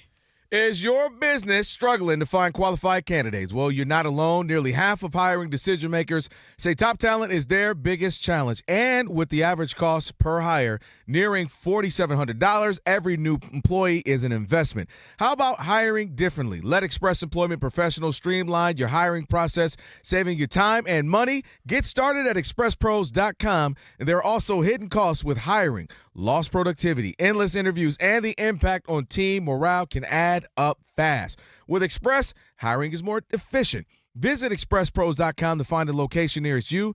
expert recruiters at Express have a local network of talent ready to go to work. So keep people at the center of your hiring process with your local Express team. Don't let turnover slow you down. Focus on growing your business with Express and find the talent you need to succeed. From the warehouse to the front office, Express staffs all jobs. Whether you need contract workers or new full-time staff members, fast-track hiring with Express. Visit expresspros.com today. Express Employment Professionals, building your workforce, supporting your success.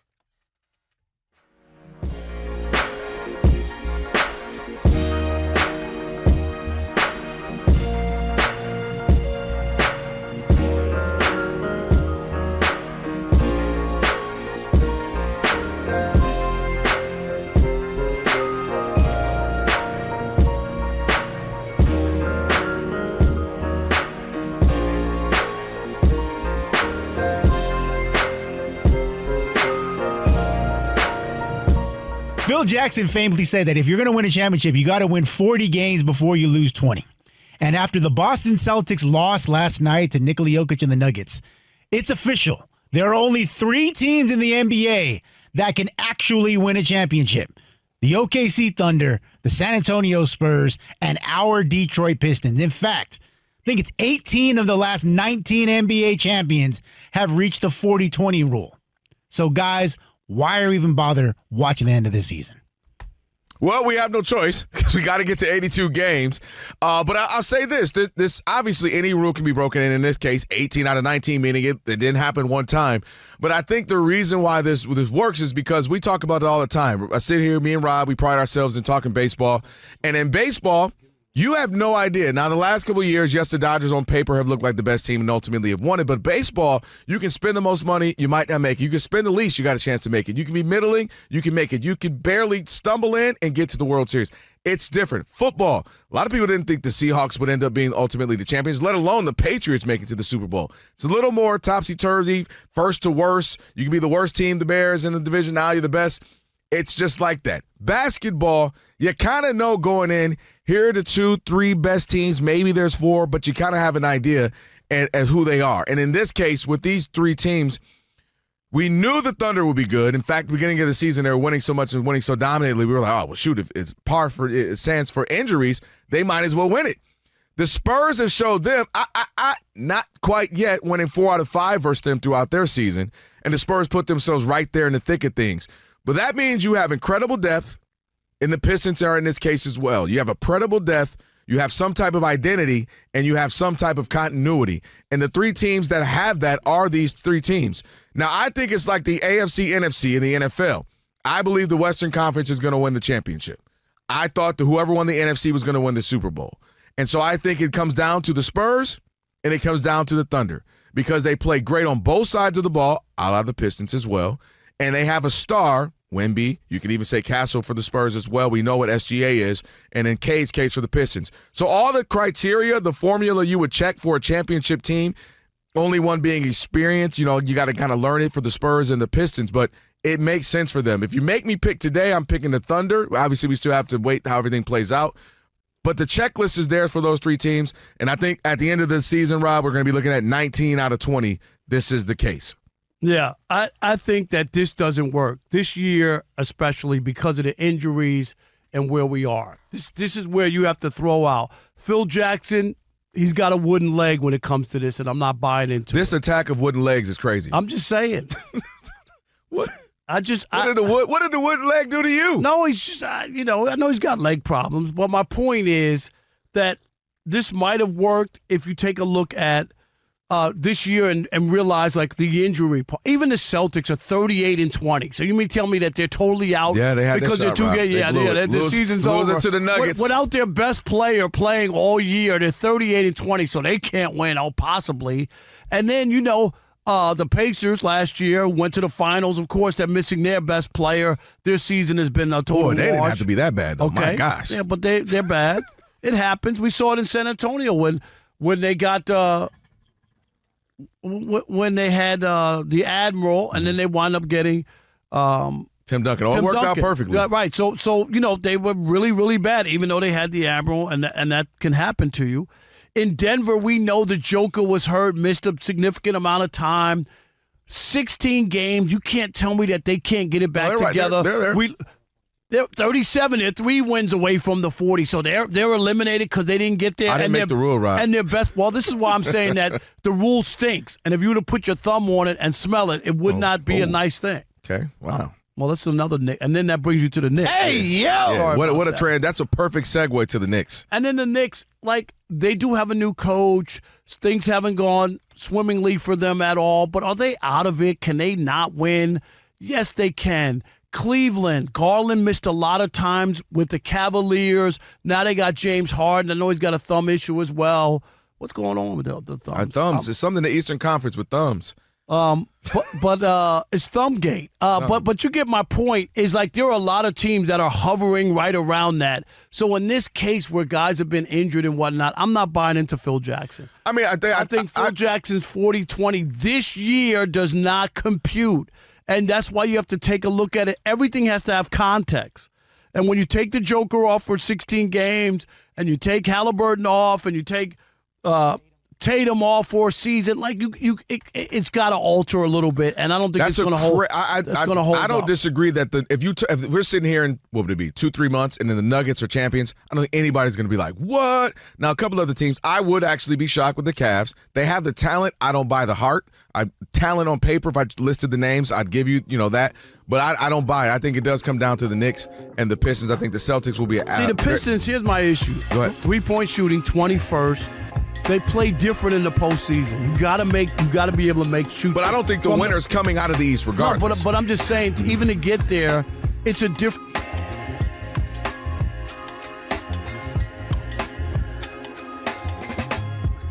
Fox Sports Radio, it is the Odd Couple. Rob Parker, Kelvin Washington on a Magic City Monday. Still got some more coming up this hour. We got to talk about what the Vikings are doing. Also, Magic City Monday. We're not talking about today. We're talking about the one that's happening in Atlanta in a couple of weeks from today. 2 weeks from today, man. I'm so mad I can't. I was going to fly. I went looking for flights. Why aren't you going again? I got jury duty that week. That's right. And I don't know if I'm going to get called. Some things for you are worth the risk of going to jail? No. You know what the problem is? What? Is that I've been off. Oh, you've been ignoring it for so. Yeah, I can't do it anymore. I got to go this time if they call me. I finally went. But I luckily went, served my day, and literally just kept me there all day as a reserve and never did anything. I'm going to say I know a criminal when I see one. That's what you get up there and say. But you got to get to that part. I never even got to that part. I was just a reserve, maybe 30 of us, and everybody else did that. And we were basically, if one gets elected and the judge says, I need more people and more candidates, that would have been us. So we got to just sit, chill, be on our phone, read a book, go to lunch. And collect, I don't know, what was it, $50, $60 or something like that? I'm going to try to get some numbers when I'm there. I'll see what's happening. I'm just saying. I got to do something out of this. Hey, I'm not mad at you. Go ahead. All right. Hey, yeah, girl. What you doing? doing Call out here. What you doing out here, girl? Come on, get some lunch on me. I got a coupon somewhere. I know you ain't got a man. I'm just saying. Dang, why you know she ain't got a man? All right, let's take maybe one quick call. Actually, a few quick calls. Let's take a few. My bad. Let's take a few. All right, so we're talking about, if you didn't know, Makai Lemon, star receiver from the Trojans, expected to be a top 10, top 15 pick, but it had some weird, I don't even know what to call it, just some weird moments at the draft, at the combine. Really strange. And now some teams say they out, some teams say they don't know about him. I say, bah humbug, I don't believe it. Rob actually doesn't believe it either. One of the times we agree. 877-99 on Fox. Who we got? Kevin in Culver City. You're on the Odd Couple Fox Sports Radio. What's up, Kevin? God is good. All the time. All the time. There you go. You're a little slow, but I got you. Well, I've been slow. Hey, man, you guys, that was me last year with jury duty. The same thing with Kelvin. The judge, he said, you guys stay. I was like, I'm trying to get out of it. He said, no, you staying. So I'm with you. It's a grind. But I got the great mindset on it. All I'm going to say is, I've had issues with cops before in my life. Okay. Yeah. If they're going to be like, well, sir, as an African-American, we expected that. So keep on going. Keep them up. Keep them on. I know Makai. I've known him since he was at Los Alamitos. This is a great kid. He's always been a great kid, always did the right thing. And I'm just going to give you a little behind the scenes. When we had Zacharias Brandt from Vegas, Makai worked his way all up on the depth chart to number 1 and got the Biletnikoff Award. When everybody was leaving, Zacharias went to Georgia, everybody was transferring, defecting. He could have went anywhere in the country, won a championship, Alabama, anywhere. LSU, he stayed and played it out at USC for his full 3 years. Great kid. People don't know how to deal with us. We're L.A. kids, so it's a lot of swag with these L.A. kids. Armand had it. We came out like, I'm a beast. That's just how it is. That's the mindset of the rappers in that area, Compton, Long Beach. You know, you had Kendrick. All of these guys like that, they have a swag. So a lot of these GMs, these coaches, they don't speak that language. So his bravado is just like confidence. And then they say that's cocky ego. He did nothing wrong off the field. He just has good swag. I hope he falls to the Rams. I really do, because if you watch him as a slot runner, stop with the best Rams. slot Oh, my receiver in the God. I'm country. throwing up in my mouth. I'm just saying he's a great technician as a route runner. If you look at the tape, he's one of the best on tape. He was a great punt return, our most explosive, exciting player since Reggie Bush. The kid's a great kid. All right, Kevin. Any team he goes to, Kevin, let me tell you something. If his agent ain't the one, he better call you. Exactly. We appreciate you. Thanks, Kevin. Jordan in D.C., you're on the Odd Couple, Fox Sports Radio. What's up, Jordan? Oh, hey, Rob, Kelvin, how you guys doing? Doing great, buddy. What's happening? Oh, not much. With Makai Lemon, so the first time I saw that video, I saw it on mute. So I just saw his facial expression. I thought he was doing a Zoolander impression or something like that. It Yeah, looked like had his blue steel going.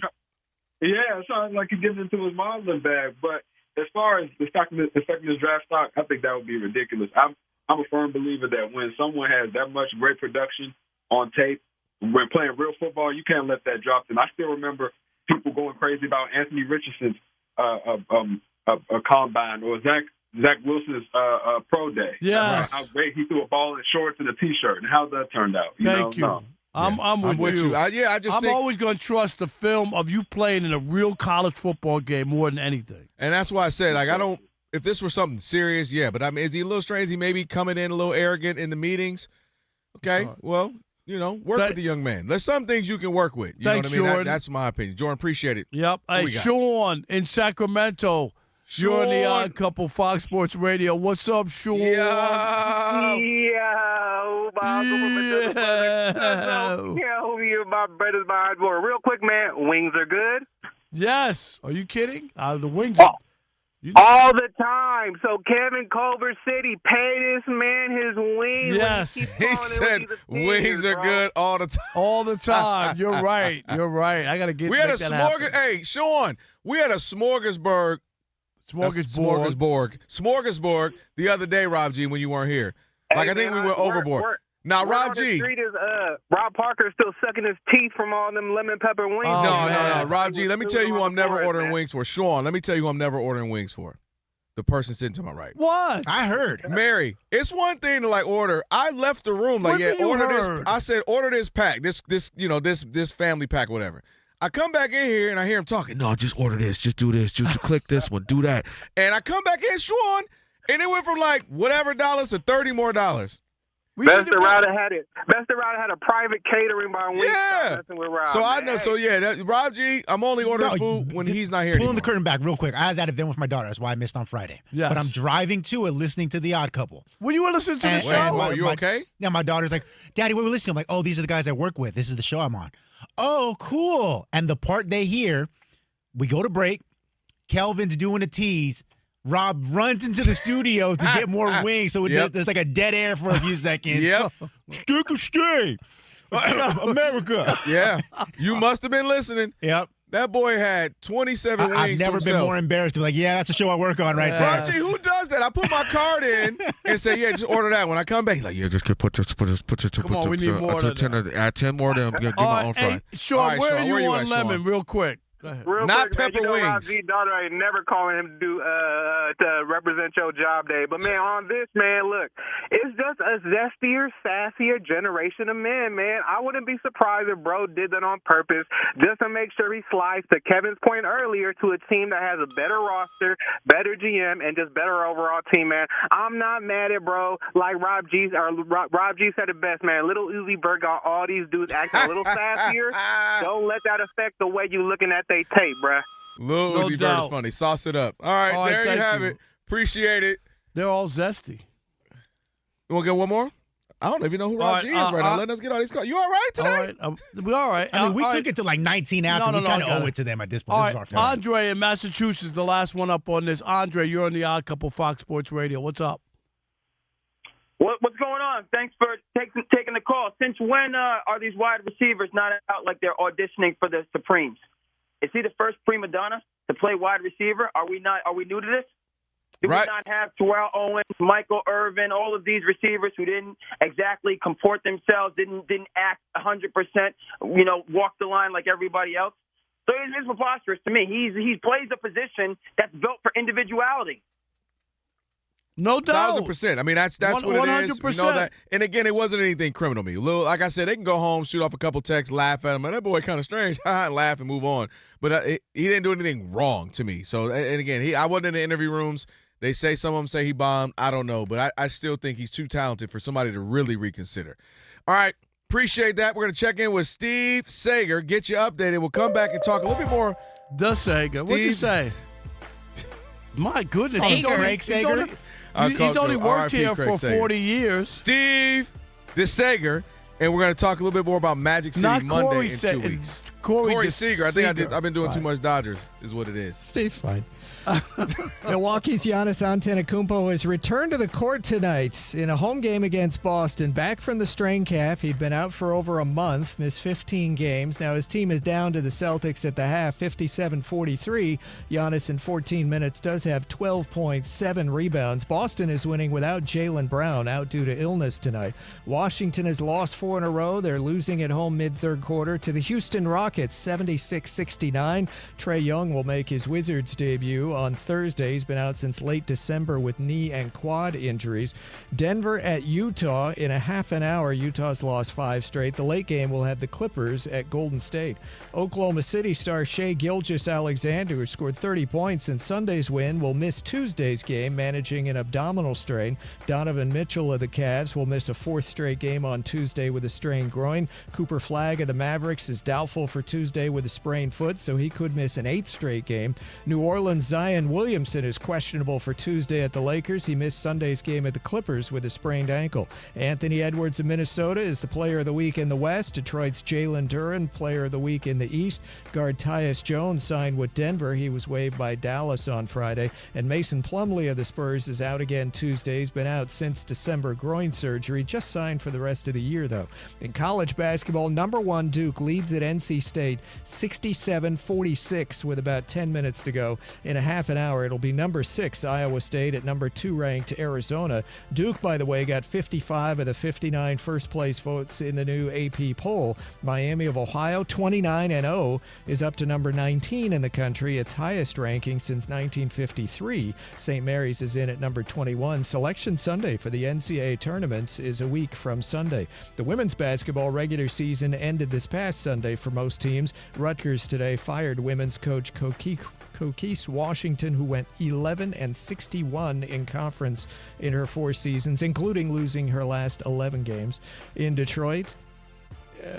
at Nashville, Detroit Red Wings won 4-2 in the NHL today, and the Detroit Lions are trading running back David Montgomery to the Texans. Back to you. Steve, thank you. It's the Odd Couple. Hey, we're going to talk more about this Magic City Monday that's happening 2 weeks from Atlanta. Somebody doesn't like it. We'll tell you what's going on there. It's the Odd Couple, Fox Sports Radio.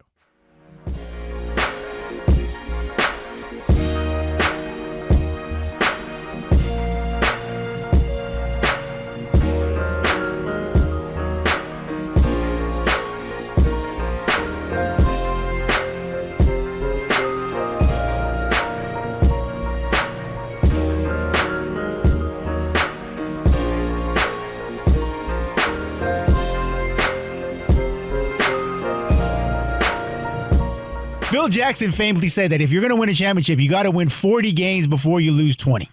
And after the Boston Celtics lost last night to Nikola Jokic and the Nuggets, it's official. They're only... I like to be educated, but I'm so frustrated. Hello to my loneliness. I guess that ignorance is bliss. Take me back to before the noon. Rewind, take it out of cue. Innocence can be a young man's game. Signed up for the Hall of Shame. I wish I knew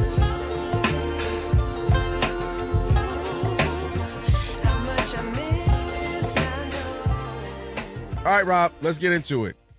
You got an issue with a quarterback who is out there, Pavia from Vanderbilt. Diego, right? Diego Pavia. Kind of one of those hot rods, a little firecracker, always something, saying something. Even when you're runner-up for the Heisman, most people will say, man, I'm excited, great opportunity. Wow, I'm just honored to be there. So just real quick, Sean did head us up. It was that he had him winning the Super Bowl MVP, Sam Darnold. That is what it was. That's what it was. I remember. I thought it was another bet, but that was it. The Super Bowl. Shout out to Sean. Thank you, Sean. Appreciate it. And Wingstop is coming. And when I get that gift card, we up again. We are eating, the whole crew. Not Rob G, right? That's right. Yeah. The whole crew. We're going to eat again. He keeps picking bad days. When that money comes, all right? So thank you, Come on, Sean. Hurry up so we can eat again. Well, go ahead. Anyway, the Vanderbilt quarterback, we already know, and give us the details. Well, yeah, he's just he's basically saying some more stuff and kind of basically saying he's very polarizing. Remember the Heisman? He said blank the voters on social media. He finished second, right? Finished second. It's like somebody got to finish second. And then blank the voters. Yeah, he went on to talk about this. He said, quote, one thing about me, I don't care what people think about me. And he went on to say that he described everybody hating, all the stuff. He called it clickbait. And remember, so F all the voters. And I feel like a lot of teams love the tenacity, the fight I have. They love the life of an underdog, that's for sure. And so they ask questions, but you go back, you look at my record, ain't nothing on my record. I just want everyone to know what's true about me is I'm humble and I get my confidence from my process. But he's not humble. And if you saw how much I put into this, you would see where I get my confidence, Rob Parker. But he's not humble. He says, I'm humble. Oh, and then he also said, I would just say, turn on the tape. Yeah. Okay. And here's the problem. I'm going to say this. I would not be interested in him because to me, there's a character flaw. And there's nothing wrong with being confident. Mm-hmm. I'm dead serious.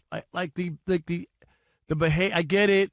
He's a small guy. He's smaller than most, right? When they look at his real size, he did play well. He was a second place for the Heisman, 10-3, right? At Vanderbilt, 10-3 right. is crazy. Which is crazy. I get that, and I'll give you all that respect.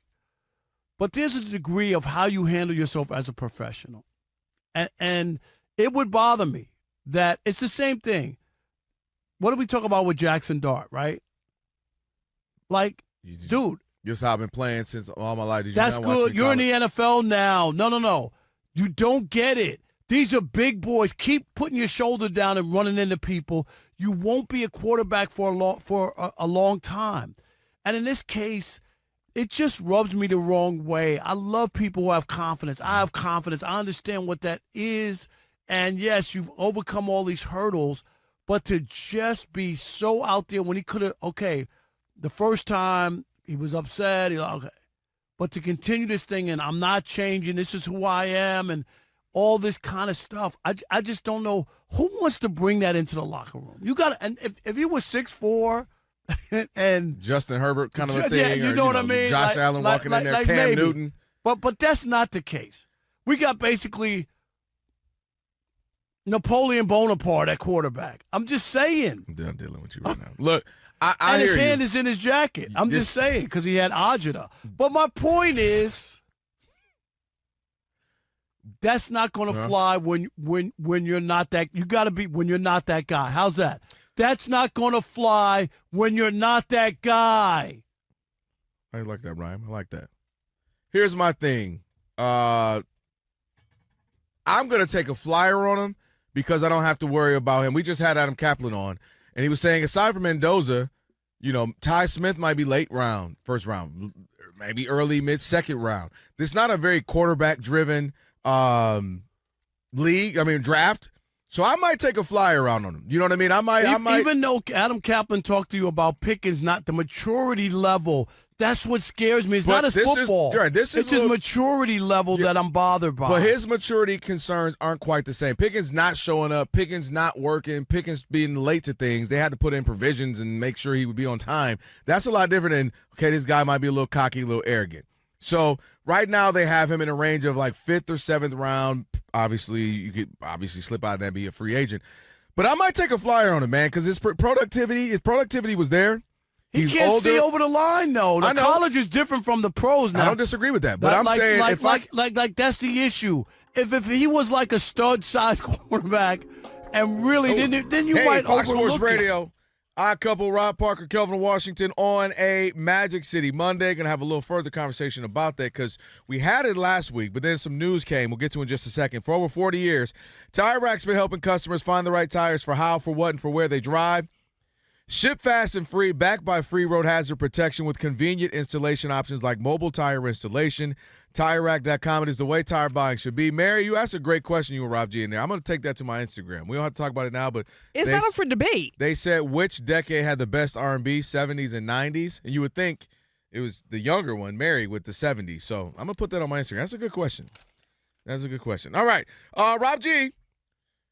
Magic City Monday for us. Magic City Monday in 2 weeks for the Atlanta Hawks, and not everybody's in on it. Yeah, big deal. In case you missed the story, Magic City Monday, the world-famous gentlemen's club in Atlanta, Magic City Night. T.I.'s going to perform at halftime. They're going to serve lemon pepper wings. They're going to make selling the hoodies. Lou Williams lemon pepper barbecue wings. It's going to be a whole thing, right? See, that sounds better to me than just regular old drop. So it was a big talking point on this show because Magic City Monday is a brand name for us, which they stole. We'll get into that later. That's right.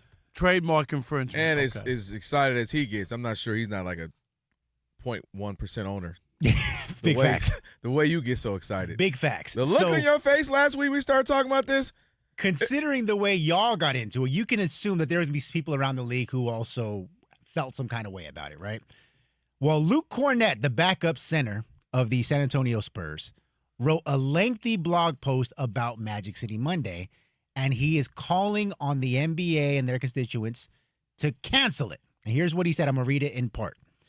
The NBA should desire to protect and esteem women, many of whom work diligently every day to make this best basketball league in the world.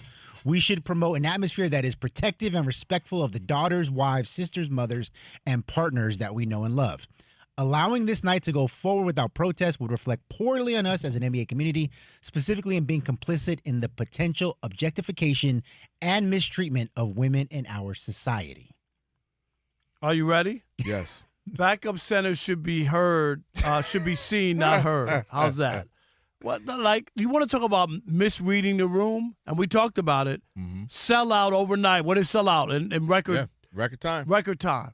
This is unique to this community. I'm dead serious. And you know this. I've been going there since the 90s, okay? It's a different place. I don't go to just any old place anytime I'm on the road. I don't. That is a place that has a connection with the community. And I'm not surprised that it sold out. There weren't people there picketing or saying that, women's groups could have easily done that and come on down on the Hawks. But you kind of got to know, and I think he's misguided here. And here's the other part that I have a big issue with.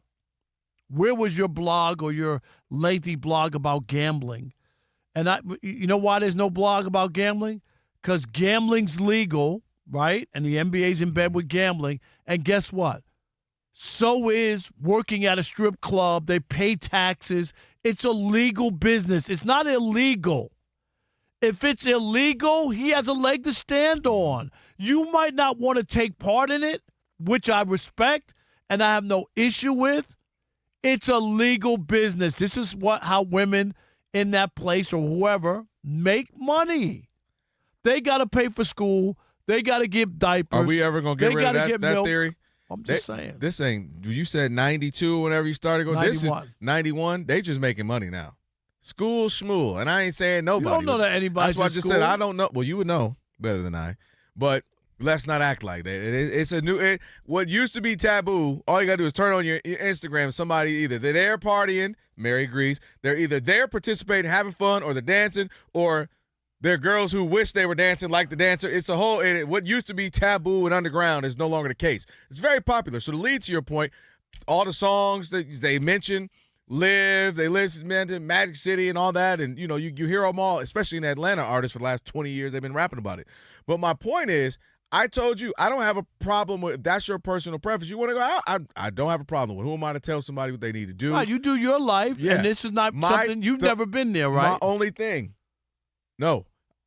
Would you go? No. Those days are when I like back in the day. I tried. They laughed at us because we were all young. They were like, How much y'all think y'all about? Did you go in there? No, I'm saying they laughed at the idea of like, you know, we did like however much it was. We were like, oh, it was packed. It was, I think I don't even remember what event. So those days that's not my era now. But my biggest thing is, I get it. I knew Atlanta would love it. I told you that Atlanta will be all in. It's a big deal. But I just thought then when we talked about it,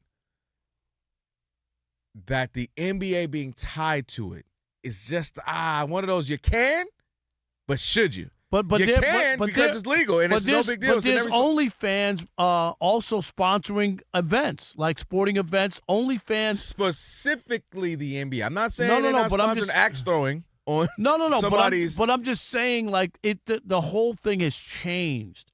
If this was 25 years, I would agree with you. But once you lay down with the gambling and that thing, let me answer that because that's the point. But what moral ground are you standing on? But no, I'm glad you said that because I agree. We've talked about the gambling, the prop betting. That's been a big thing on our show. That's why I do wonder if there's a part of them like, all right, we got the gambling, we got issues with players coming back and forth. You know, this has not been great for us. Terry Rozier, Malik Beasley, all the stuff that went on, Chauncey Billups, that's still pending and all that investigation. I know, where'd that go? We haven't heard anything on that. So you have all this stuff, this stench, to which a handful of years ago you joined in on this NBA, and that's my point. Is there a regret of opening up Pandora's box of doing this, the commissioner doing did that? So that's why I just thought, not that it makes sense for Atlanta. Anybody who knows Atlanta, you know it totally makes sense. But more so the league, okay. If you told me, say it was one of our shorter conversations we had, we call them, 45s. We were having one of those because Magic City was doing some unsanctioned NBA thing, and the NBA was like, nah, we'd rather you not. That would make more sense. But the idea that the NBA is like, come on in, do your thing, Atlanta Hawks, I'm still shocked. But one of the owners, Rob G, correct me, isn't he one of the Hawks owners? He was hype about it. He's a part of, like, he's the one who put together the documentary about Magic City. Like, there's a connection between. But that's documentary, right? But I'm just saying it's a woman actually. Okay, Jamie Gertz, co-owner, actress, and the film producer, is the one who did the docuseries. So that makes sense. And if you don't know who she is, you ever seen the movie Twister? She plays the woman that the guy leaves for Helen Hunt. Well, that's too much, man. I'm saying I don't know if you've seen any of her stuff. Okay, but she's involved in the documentary, right? That's she produced it. There you go, and she's a part of the Hawks. I'm not, dude. So I know the Hawks. I know Atlanta. I'm talking larger NBA being connected to something. What if something goes wrong? Money. Look, I didn't think the NBA would be tied to it. Again, Atlanta Hawks, I get. Atlanta, the city. Totally get. Makes sense. Like, I know they would be, and that's part of their communities. People go for lunch. People go with business suits on. People go at night. I read Young Jeezy's book, and he was telling epic stories in there. But let me tell you, you don't think the NBA, when they saw that it sold out in 24 hours or whatever it was. Oh, yeah, they might be going. Do you know what I mean? And they turn around going, wink, wink. We shouldn't be doing this. Wink, wink. But I think that softens the blow. Would you admit well, you have to agree before the sellout. No. But I'm just saying, like they did.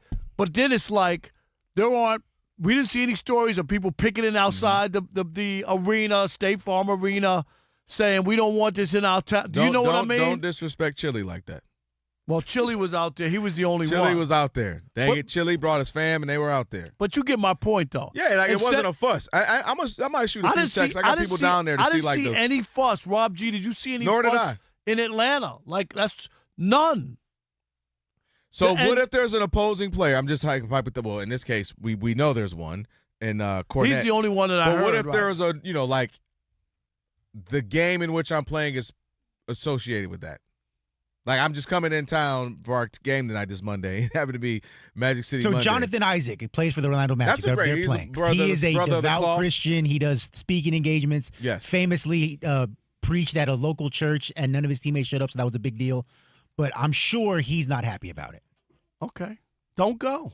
He plays for the other team. Right? All right. Like, he's not going to I'm actually shocked he hasn't. It's early because we got a couple weeks, but he definitely going to speak up. He's speaking about everything.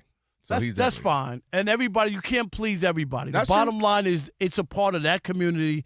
It fits in. I'm not surprised it sold out like it did. I'm not surprised the hoodies are going off the shelves. Any of that stuff doesn't surprise me because it's a different place. If this were Vegas, I wish I could go. Yeah, you still might. Maybe you get off jury duty. I'm so bummed. We are Fox Sports.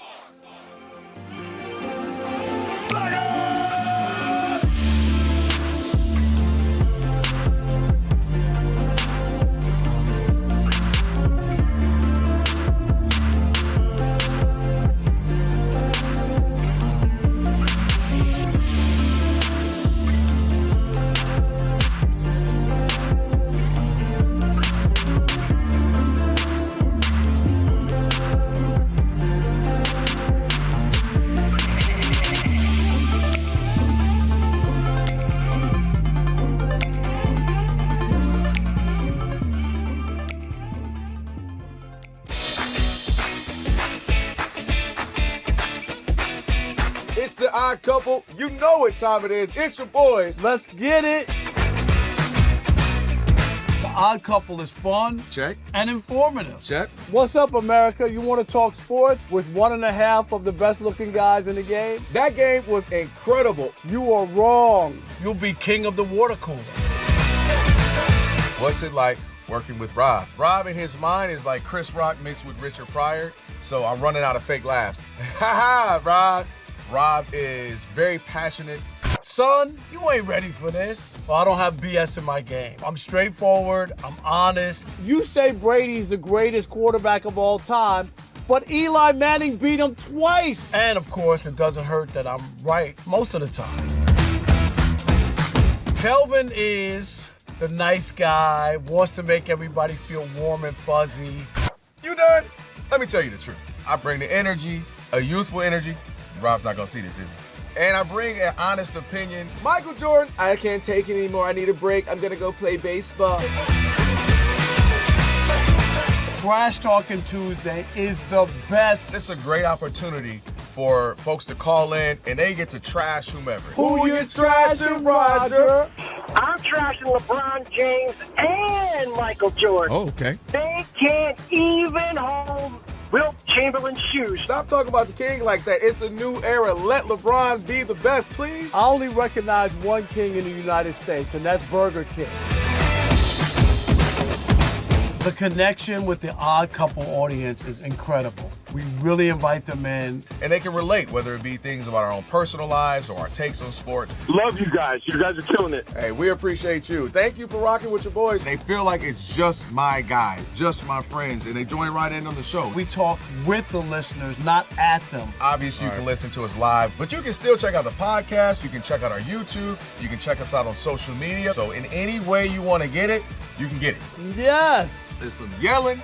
It is some hot takes. It's a whole lot of fun. I'll give you that. It is fun. I agree. Begrudgingly.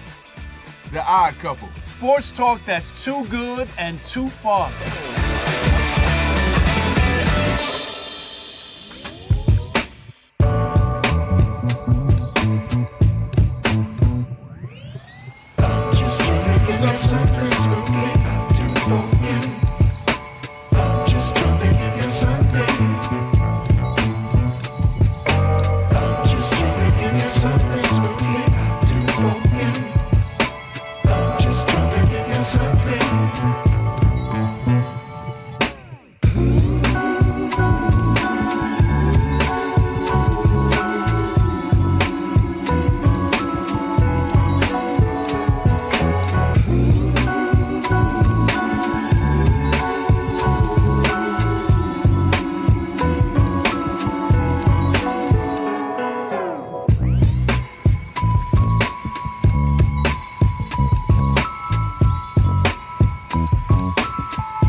I've been covering this league since 1987.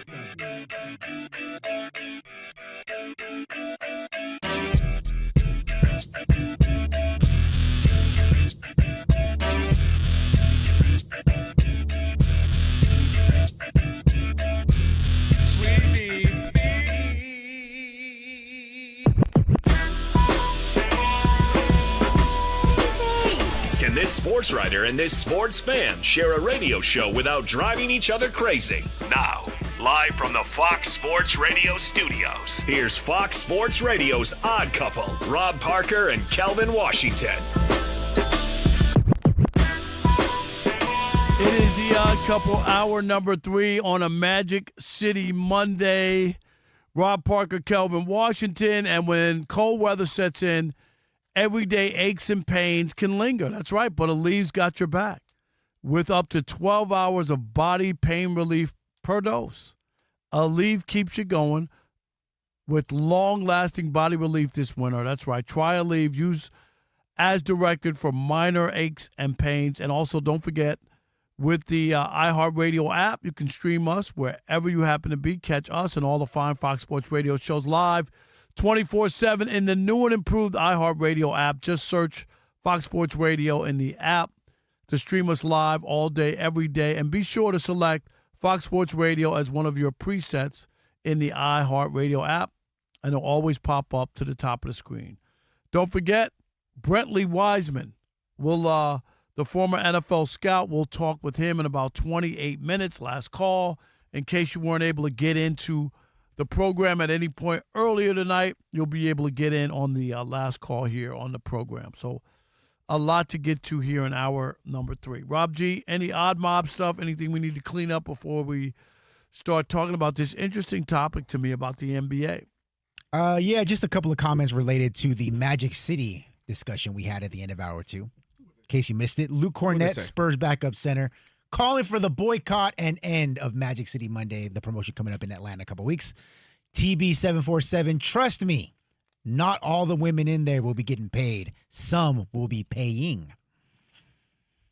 Okay, he's saying customers. Yes. Yeah. Oh, yeah. 2026. Oh, Without yeah. a doubt. Oh, yeah. Oh, yeah. No, 100%. And then, of course, the other side of the spectrum, JW says NBA games are supposed to be family environments. I mean, that's real. They are family. What? There's not going to be any scantily clad women. I don't know. There's scantily clad women at every sporting event. Haven't you seen the Laker girls? No, but my point is... Laker girls. Kobe Bryant. But I'm saying, Kobe what do you expect? How it's not going to be racy. It's not going to be lewd. It's not going to be any of that. Why? But real quick, why is nobody's expecting it to be literal Magic City. Duh, we know that. But what I'm saying is, why you don't know? It might be some stuff. You know, some stuff going on, Mary. You know what I'm. You know, that's girl night now. That's like normal girl night. Yeah, but I'm saying my 9-year-old who keeps sweating me to take her to a Laker game. Shout out to my baby Kennedy, which I'm gonna get her. Tell Kenny as soon as she gets a job, she can go to a Laker game. No, boo. I can get it. You know, it's your boy. Get us in there. And my point is, what if I'm in there and I don't know, circa anybody in Atlanta, and you pull up in there, and it's T.I. What song should it be? Stop, Mary. What's T.I. want know what really I would get him going? Bring get him out. Loose. Get loose. Shorty, let me see you get loose. And they're going to be off the Grey Goose loose. And I'm just saying, there might be some things going on. Have you seen what happens? Would you stop? Have you seen what happens in the stands? Stop. Miss Mary. Thank you, Rob. I'm not saying I'm saying what it turns into. No, but if they sold out, hold on. Let me walk you through this. Because you acting like you from somewhere. The reason why you had joy on your face at this night is the same reason why there's at least 5,000 of the 15,000 people who bought tickets there. If I took my kids there and they asked me about Magic City, I would just say, "You've heard of the Magic Kingdom?" That's all I was I'm trying to get you in the kingdom. Okay? I'm trying to get you in the kingdom, okay? Dang it, you're lucky we all have grace and forgiveness. We just have to ask would you that to be a good response from a father? You've heard of the Magic Kingdom. It's just a cool place to hang out. You're going to have some splaining to do when, again, I get that. I'm sure the Hawks went through stipulation. Can't. What, Mary, you know what I'm talking about. Have you been to a brunch in Atlanta? What it turns into? Bottomless mimosa. And what I'm saying is, let me see you get loose, and he drops that, and Atlanta's gonna create. And what you're gonna see in the crowd, and you sitting there with your 4, 7, and 9-year-old daughters like I am. Now again, I know the culture, I know what it is.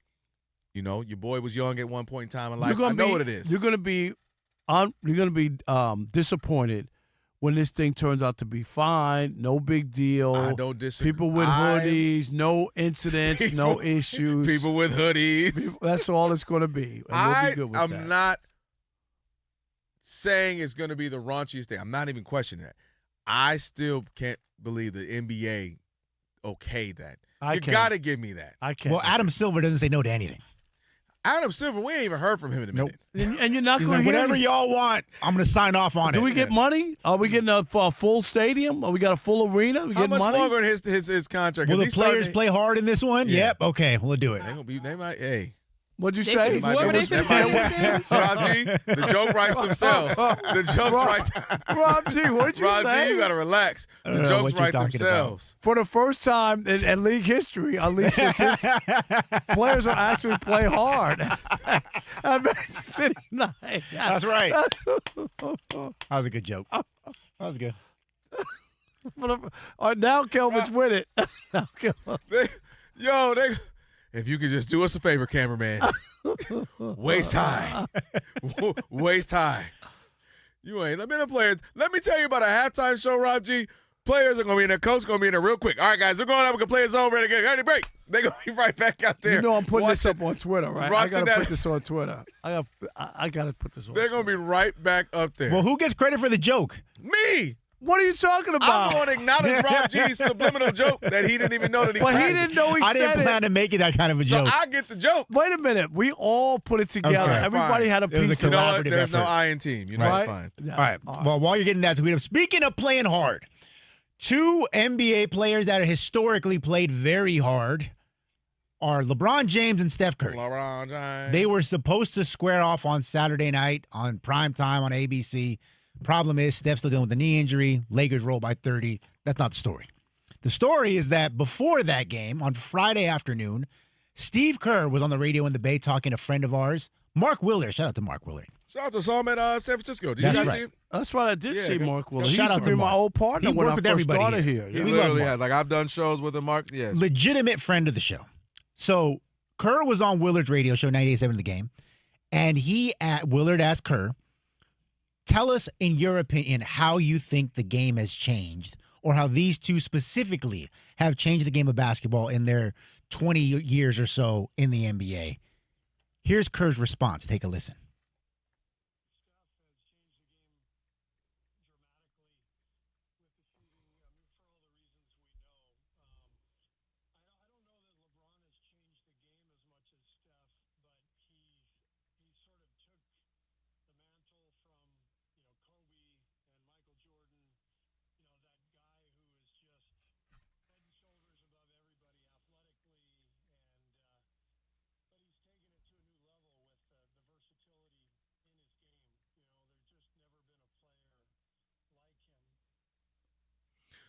You want to go? You want me to go? Go ahead. This is one of those. Steve Kerr is wrong. Steve Kerr is right. Here's what I mean. If we're talking just the actual X's and O's, I will absolutely say Steph Curry has changed the game of basketball. Have you seen a court? Any court? You know, I coached my daughter's YMCA basketball a year or so ago, and what do I see? Little kids jacking up half-court shots. Everybody shooting three. Literally, as I just said that, 2 different games going on over here. 2 different guys shooting threes. Steph Curry changed the game and got guys that take bad shots that they really shouldn't because, well, Steph, along with analytics, say 3 is better than 2 and I should shoot this and blah, blah, blah. So absolutely Steph Curry is changing in that regard. Where I will say LeBron changed it is more so on the court and off the court and larger things. I'll explain what I mean. LeBron brought in the player empowerment movement to, for better, for worse, whether you like it, you love it, LeBron started the I'm going to do what's best for me. I'm going to do this. Let's team up. People don't like it, but that's what happened. LeBron had changed the game in that he was become very, very vocal about things that a superstar at that point lately we started to have where they didn't say anything. and he became very vocal. He was talking about a lot of social justice issues. In fact, having issues with our current president, the first administration, going back and forth. So LeBron became very vocal, and you started to see guys right up under him start to speak out, including a Steph Curry speaking out from time to time. So I believe LeBron in a larger scale changed things for the bigger player, the more independence for the player, the more beneficial things for the players in the league and as a whole. The actual game play, I do agree that Steph Curry is changing more because everybody can't walk around, Rob, 6'7", 6'8", 6'9", 240, 50, 60, best jumper, fastest dude in the league, strong, is top 5 strong dude in the league. That's a freak of nature. But what I can do is fire up some shots. What I can do is dribble, and then shoot. What I can do, come off some screens and shoot. And that was what Steph Curry enabled everybody to do. In college, as we watch, another TV has college on, high school, down to just pickup games. People are shooting shots that they never would have before. Those shots would have, if you play ball back in my day, you would have been on the bench. It's a bad shot. Absolutely, Steph Curry changed the game in that regard. But he changed the game in a bad way. And people can talk about LeBron and player empowerment and some of the other stuff that he was involved in and whatnot that happened.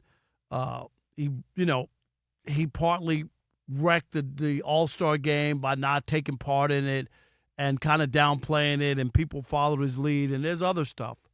But Steph Curry changed the game for the worst. Like, Steph Curry has a stain on the game, and I don't care, because part of what you talked about, he was taking ridiculous shots that shouldn't have been taken.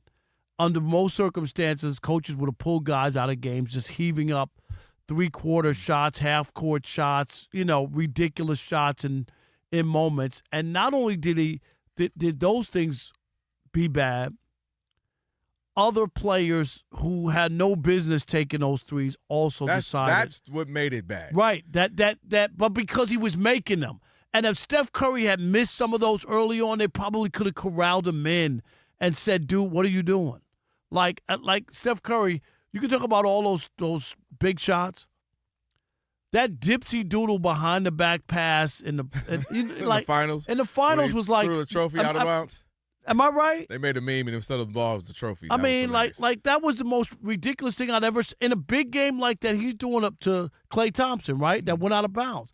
But my point is, Mark Willard, I would have said, had Steve Kerr said that, but you mean in a negative way, in a bad way, he wrecked the NBA. That's where we are. All the threes. He wrecked the game, the All-Star game. Steph Curry's mark on the league isn't the greatest shooter of all times. It's the greatest wrecker of all time. He wrecked the NBA. He left it for ruin. That's where we are. See, but this is where I disagree with that. He's magical at it. He makes these shots. We sit up here and marvel at it. He's the first guy that shoots 75-footers that I stop from going to the restroom to wait before the buzzer rings out. 2-1. I mean, okay, he missed it. Like, he's the only player I've ever did that for. So he's been marvelous. He's been arguably the most entertaining player of the last 15, 20 years. And so I give him credit for that. The issue is people are lazy, and so they just say, well, if it's working for him and working for the Warriors, I'm going to do it. What they didn't see was you have one of the greatest shooters of all time, if not the greatest. You have one of the other greatest shooters of all time, Klay Thompson, and you have a world-class team. Everybody's great, huh? Right. Well, shooting the ball, they are. And you have a team that was great at other things, which is what made them win so many games, 73 games, win championship. They were great. They were always top, what was it, Rob G? Always top 2-3 defensively. They were always top 2-3 in assists because they cut backdoor cuts. So we focus on just the threes, not realizing this team is actually playing good basketball. It's just they have two of the best shooters, and then three once KD came, of all time. You shouldn't do that. Everybody can't do that. I can't do what you can do. You can't do what I can do. And everybody has their thing. So the idea that everybody just believed, well, Steph Curry's shooting threes, I guess we should shoot threes, what analytics say, and it became lazy. And guys I'm watching this wizard rocket. They guys just chucking up threes. And so I in essence, blame him for being so great. He was so great, so efficient, so proficient that everybody was like, "Oh, I can do it too." No, you can't. No, but it was his success. I hear what you're saying, but it ruined the game. And his success in an indirect way, he ruined. He ruined the NBA. He ruined the NBA. And the worst part is he can never make a big shot in a big moment. That's the worst part of it. But he still ruined the league. It's the analytics to me. It's easy to say Steph. It's analytics went to Steph and said, see, look what he's doing. Analytically, it says if you shoot this and you shoot, shut up. Analytics ruin NFL. We and you have talked about it. What do you need to run back? Just pass the ball. You need to run. Thank God they fixed baseball with the home runs and the strikeouts. Right. All you just go for it, because technically, at least if you get a home run this time, it's better than hitting a ground ball. Analytics made sports unbearable and unwatchable at times, and I'm glad things are starting to shift back and come back in all sports. Thank God. All right, 877-99 on Fox, 877-996-6369.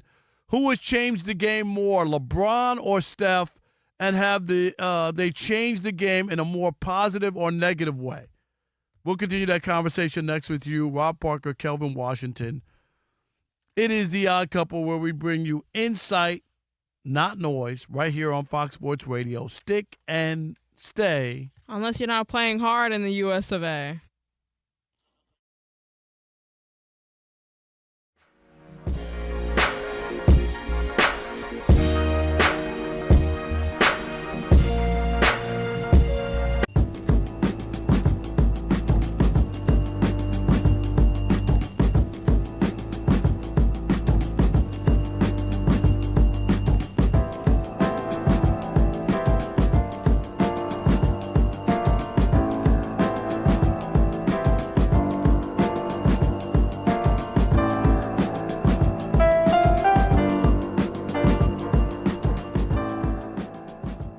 Rob G, let's talk about the Raiders and the idea of maybe if they do get Mendoza at the first pick and they might decide that they're not going to rush him.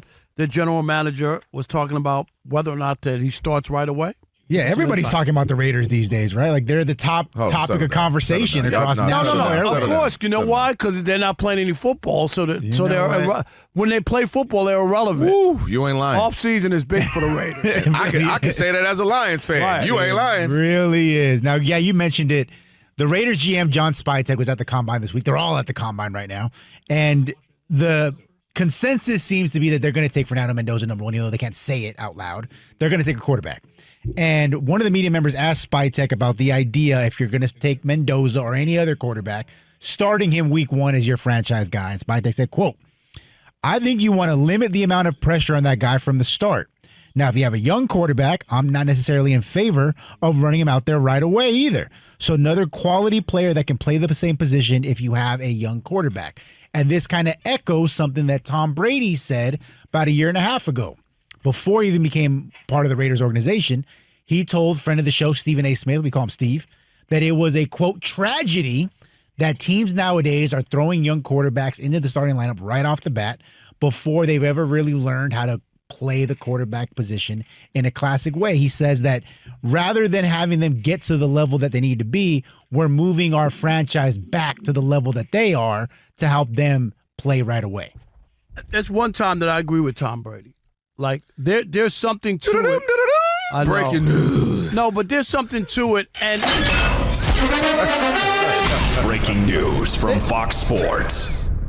There you go, right. No, and what I mean is everybody's different. Yeah. When you have a prodigy, I have no issue with it. You have a prodigy, they should play. But everybody's not a prodigy, and everybody's not ready to play. Mm-hmm. And you can make it to the Hall of Fame without playing right away. Aaron Rodgers said for 3 years. 3. It still could what be numbers would he have if he played those 3 years? Might be the most talented we've ever seen still. But you know what I'm saying? Like 3 years went by and he didn't play. And he still wanted to put up all these numbers, 4 MVPs, blah, blah, blah, won a Super Bowl, the whole 9 yards. So we've seen that. What's his name? Richardson. Do you think he was ready in Indianapolis? No, he wasn't ready. He played like 3 games in college. They're like, that's our guy. And they probably ruined him. Well, he's also now the news today is that they're going to allow him to look for a trade. But do you know what I mean? Like here's a young guy who had a lot of upside, but they rushed him out there. He wasn't ready. And my point is, it's got to be on a case-to-case basis. But just because you don't play somebody from the very beginning doesn't mean that he can't develop into it. We saw Zach Wilson with the Jets. Terrible. There were guys who just weren't ready to start in the NFL. And I think it has to be. And then you saw C.J. Stroud play his first year. It was unbelievable, right? So there's the outlier, right? And Jaden Daniels, there's another outlier. And then what happened in their second years? Not as good, right? I think you have to have an honest conversation with yourself. If you're the owner, your general manager, down to the coach, down to looking at the assistant coaches in the team. What I mean by that is there are times, Rob G and I were talking about this, if you're the Colts and you have Peyton Manning for eons and you're great all the time, and then he's getting nicked up, he's getting older, and he leaves, and then you stink, and then you mess around and get Andrew Luck. But you're not that bad, it's just you lost Peyton. You have pieces around, you just lose Peyton. And there are teams, this in the NFL. We talked about this all the time. You can go from worst to first. You're not bad, you just didn't lose those close games. So now you only won 4 or 5 games. You might have the first, second, third pick. But here's another thing real quick. Yeah. Okay, you got your quarterback. He doesn't play right away. Year 2, right, the next year, and then this third year on a team where maybe he's going to be a starter. Those 2 years, you could get guys to block for him. You know what I mean? For linemen, you know what I mean? And then all of a sudden you're adding other pieces, and then he's okay. He's going to be protected because we had 2 more drafts to get other players to help him. You have to, in my opinion, if you're saying, okay, you either have to be a team that was already built up, and I'll give you an example. You mentioned C.J. Stroud. C.J. Stroud comes into a team that's got a defense. They got some pieces around. Jaden Daniels had some offensive pieces. Justin Herbert, the Chargers are never without talent. We've all known that for the last 26 You remember years. when they couldn't score, they had a great defense. And exactly. So you look at these. Ben Roethlisberger comes right on into a team loaded with defense. They got weapons on the outside. They got great running backs and fast Willie Parker and Jerome Bettis. And so my point is, you can bring these guys in and you can have success if you've had an honest conversation. We're not as bad as we look. We have a top pick because something happened. It could have been injuries, or we just lost a bunch of close games, but we're actually a solid team. Then you can be good. But if you're the Jets, if you were the Panthers for a while, you don't have any talent. Guys aren't buying in. You don't have an identity. You don't have any type of ethos where this is who we are. Then you're just throwing a guy into a garbage fire, a tire fire, and you're asking him to save us. And he's a college kid. He's a young man trying to figure out his way, and it's not fair because you start to ruin his reputation, ruin his mental capacity and his confidence. When nobody on this staff is good, you don't even know if the coach is good. So to me, there are for select teams that can do this. They're built for it. They know they got a guy. Maybe your quarterback just retires, but the team is actually solid, and you can throw somebody in there. And I like that the Raiders are saying, hey, hold on. We don't have to do this.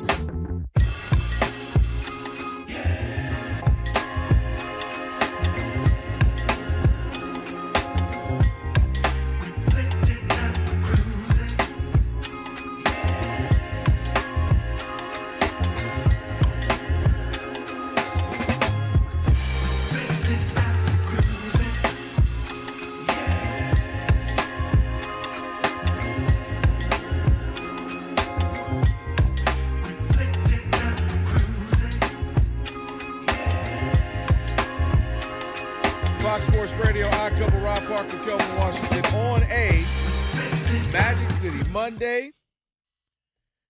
We still got last call coming up here in a little bit. We got Brentley, Weissman, former NFL scout. We had a chance to hang out with him up there in San Francisco. We'll have him coming up here in about 5 minutes or so. Be good to check in with him. And make sure you check out the YouTube channel. That's right. Shout out to Elijah. Always got us looking good up there on YouTube. Appreciate you all, the Odd Mob, the YouTubians, for the comments. Rob G, if you see any, let us know. And if you're saying, hey, I'm listening, but I actually want to be able to see you guys, just go to Odd Couple FSR. Search that on YouTube. You'll find us. Like, share, comment, all that good stuff. Make sure you give us a thumbs up. It's always greatly appreciated, as always. So go check out the YouTube, Odd Mob. We'll check in with you in just a little bit. Yeah, it is interesting, just the Steph thing, and we. Has he ever talked about it? I get your point. You know, I don't know if anybody's Rob G, ever had has that. he ever? Because I know he knows the narrative. Has he ever actually? But again, he had nothing to do with it. He's just doing and playing the way that he was able to play, but it did have an effect on the game. That was crazy. That I had never seen, where people who had no business putting up threes, and we went through that really bad period. You talked about it. Baseball's like, okay, we don't care if you strike out. You gotta. We'd rather. What's the difference between if you ground out or strike out? That's what they were telling hitters, right? Like, what's the difference? Still an out. So guys were up there swinging for the fences, ruining their swings, yes, ruining their mind of the game. And I told you I would sit up there next to the guys, man. Jerry Harrison Jr., Nomar, Garcia Parra, Adrian Gonzalez, and they would sit there and just be baffled, like, dude, that is not baseball. Rob, if they said Nomar or Adrian Gonzalez, you say, I wish you would line shift with me. I'm getting a single or double every time run up. What? Rob, a whole slot open? There was a moment. I always forget it, but there was a moment in the Steph, the 3-point thing. Remember, it was a 3-on-1 break. A team was down by 2. I'll never forget that. 3-on-1, down by 2. I remember the guy who has the ball is dribbling. The other two guys run to the corners. Oh yeah. That's very 2016 and they pass it. They miss the 3, they lose the game. And I thought to myself, how do you not take the ball to the basket on a 3-on-1 break? You're down by 2. And I thought that's when it had reached like a point where why wouldn't you tie the game first? That tipping point. And that's the good thing is we're starting to see teams. Who are we talking to? I mean, I think you brought it up as well, if I'm not mistaken. I remember if it was you were here, but we were talking about the Pistons. We're talking about, teams like the Rockets getting the paint. I mean, almost the fault they don't shoot threes. Getting in the paint, getting easy buckets. Obviously, the Spurs will hit threes as well. Wemby will, but they'll also get in there. You're starting to see guys mid-range it again. Thank God the resurgence of Kawhi Leonard and him having some success with the Clippers and kind of getting them out of a funk.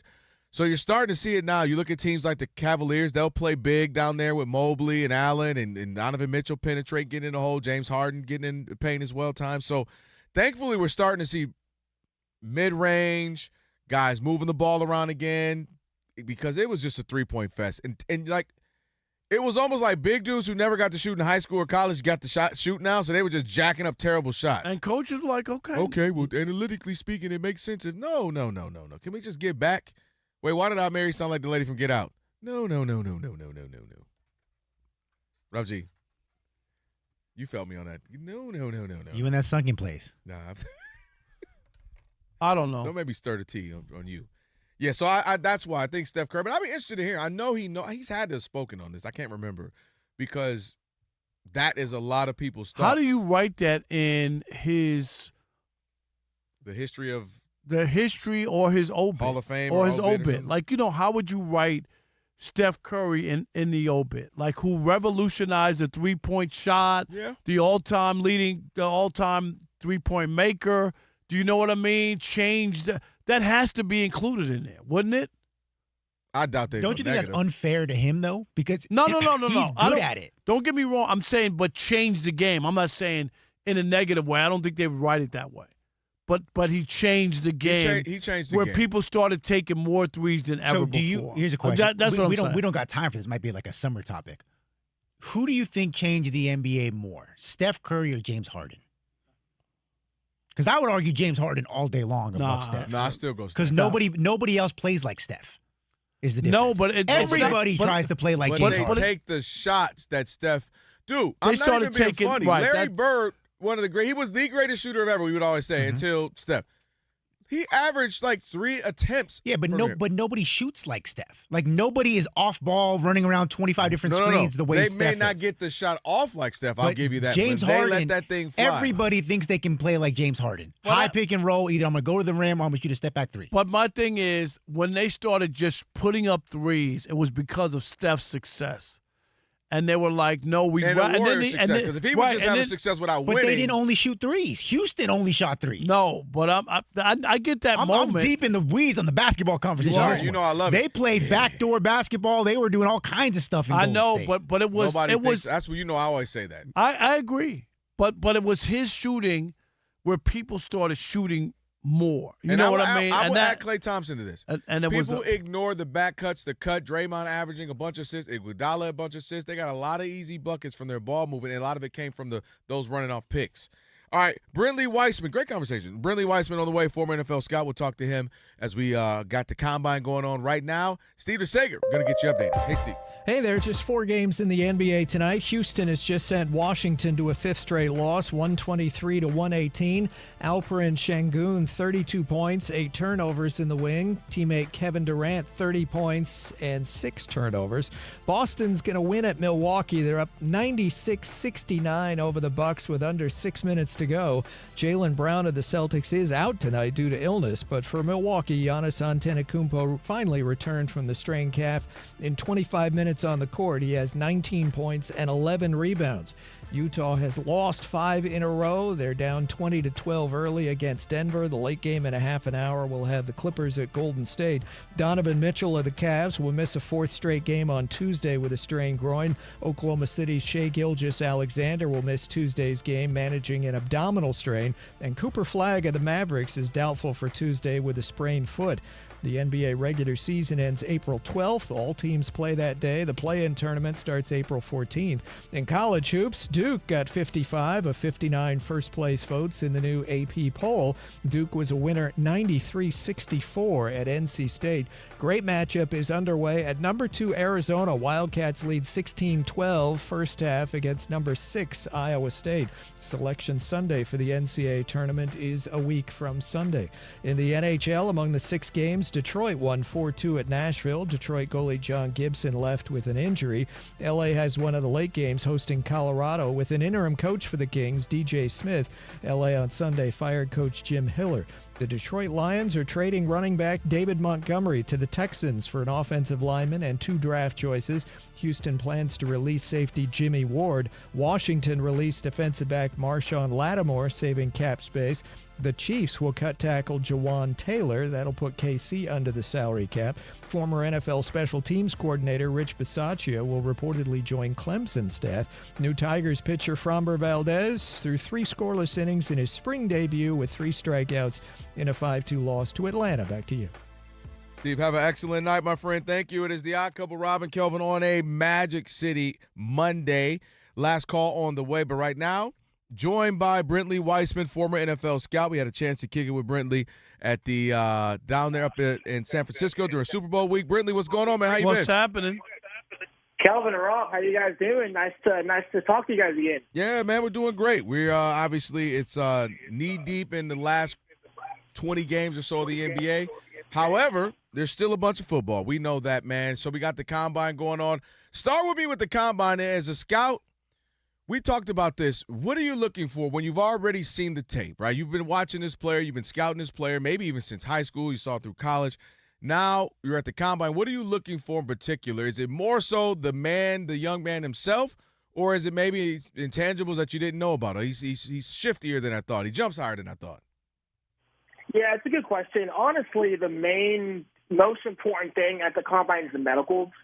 Getting your team doctor, getting your team physicians to be able to get their hands on them, get their eyes on these prospects, really evaluate to see how they're checking out, how are their knees, are these players going to be able to see a second contract. That's the biggest thing that these NFL teams are doing last week at the combine. It's definitely the medicals. Then I'd say it's the interviews with the coaches, with the GMs, getting that one-on-one time with these prospects. All of those things, you don't see on TV, but those are actually the most important things that go down at the combine. In terms of the testing, guys, for me, when I was scouting, you don't ever want to move your grade drastically based on if a player tests positively or negatively. You want to use those tests, whether it's the 40, whether it's the broad jump, vertical jump, to confirm what you see on tape. Ideally, the tape speaks for itself. The tape is the gospel.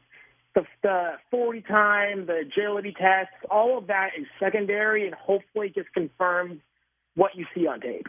Here's my issue, because I feel like the combine is just a dog and pony show. Like, I just, if you watch the tapes, as you say, and you scouted them and you've seen them play and all that, I mean, who is this really for? The Rams don't even show up anymore. They're people who don't even come. Like how much more are you going to find out? I understand if you just want to meet the person and talk to them, okay, if you want to just have a conversation and just have a feel for them. But why would I put on I don't know, a running outfit, a skin-tight running outfit to run around and, okay, if I do poorly, are you going to hold it against me? You know what I mean?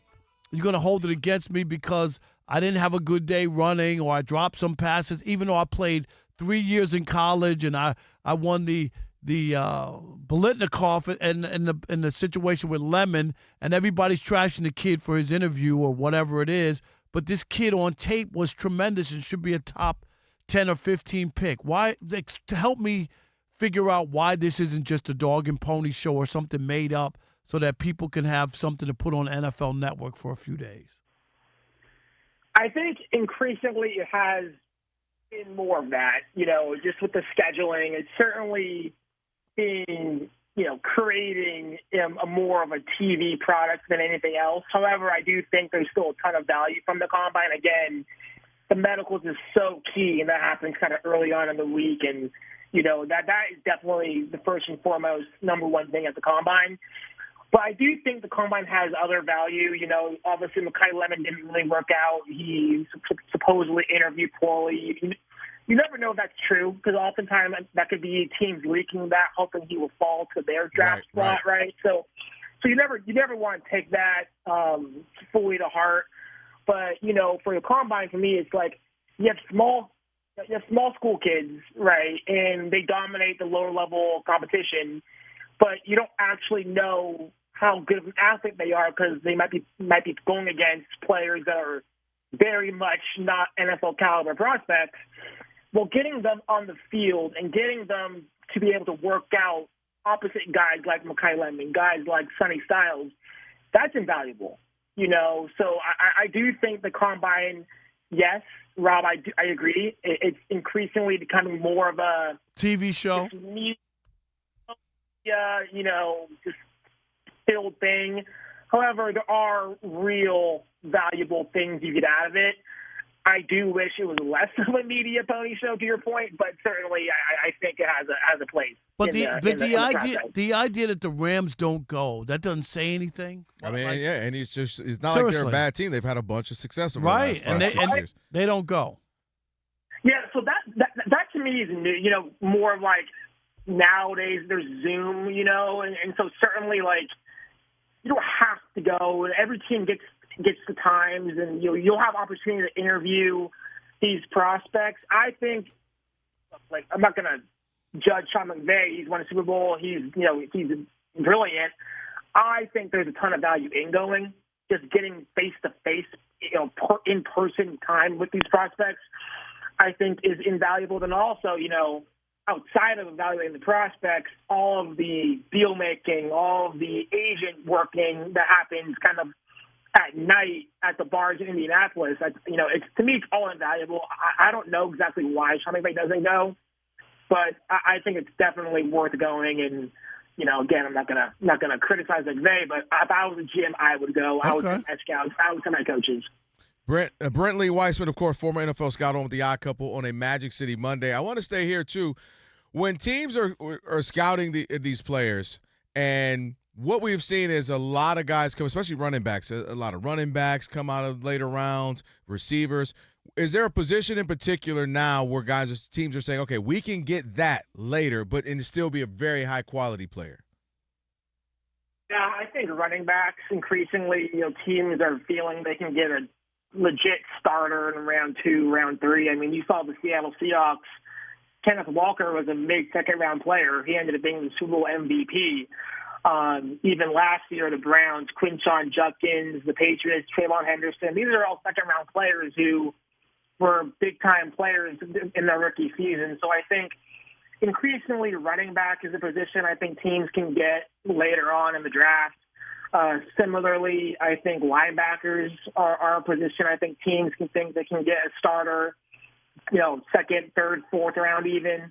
in the draft. I mean, we saw players this year. Carson Schlesinger for the Browns, I thought was getting near an all-pro caliber player as a rookie, and he was drafted, late second round. So I think those two position groups, teams feel really good about finding later on in the draft. That, and then also interior offensive linemen, think of your centers, your guards. Those are positions, you can get a 6-year, 7-year NFL starter in the fourth round, right? And so that's why I think you see, positions like defensive end, corner, receiver go off the board early, because teams know they can get some of the other positions late. Yeah. I mean, and they've been able to do that to some success for sure. Any last thing for me? Any player to say keep an eye out? I know there's the top few everybody knows. There's somebody, one or two, you're saying keep an eye on these two. Yeah, just talking to all my scouting buddies, the one player I think who isn't getting a ton of shine. I mean, everyone left with Indianapolis talking about Sonny Styles, Arvell Reese. He's insane. Those kind of big, exactly, those big name players. I think the under the radar player is San Diego State's corner, Chris Johnson.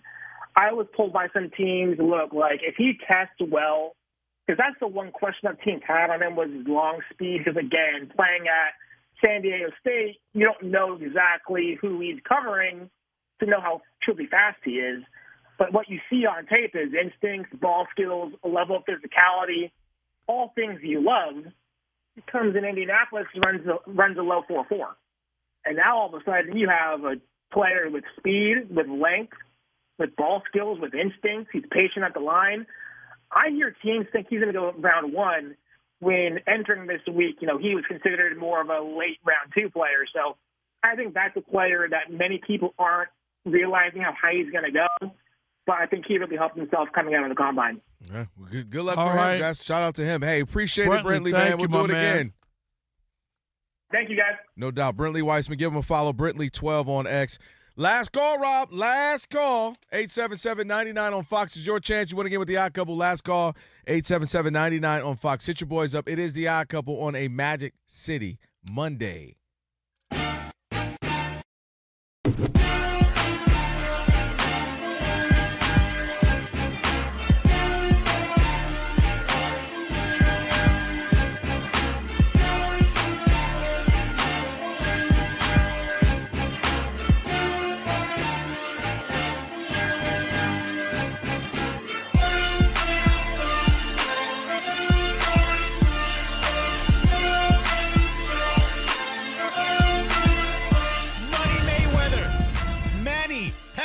Pacquiao, the rematch.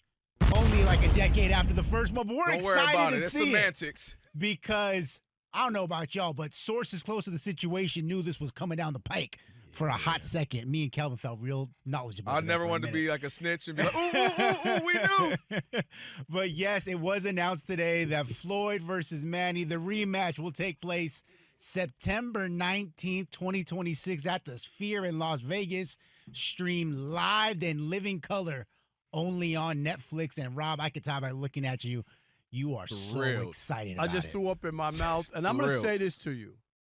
From the first one, it was the first time in American history that a black man gave a white man welfare, because that's what that was. That was a welfare payment in that. The first version of it? Yeah, like there was no way that Pacquiao deserved that. Do you know what I mean? Like that was just awful. And I'm not interested in this as well. I hate to be the old man on the get off my lawn guy, but I covered boxing for the Detroit Free Press. I was in Vegas all the time, fights, all that.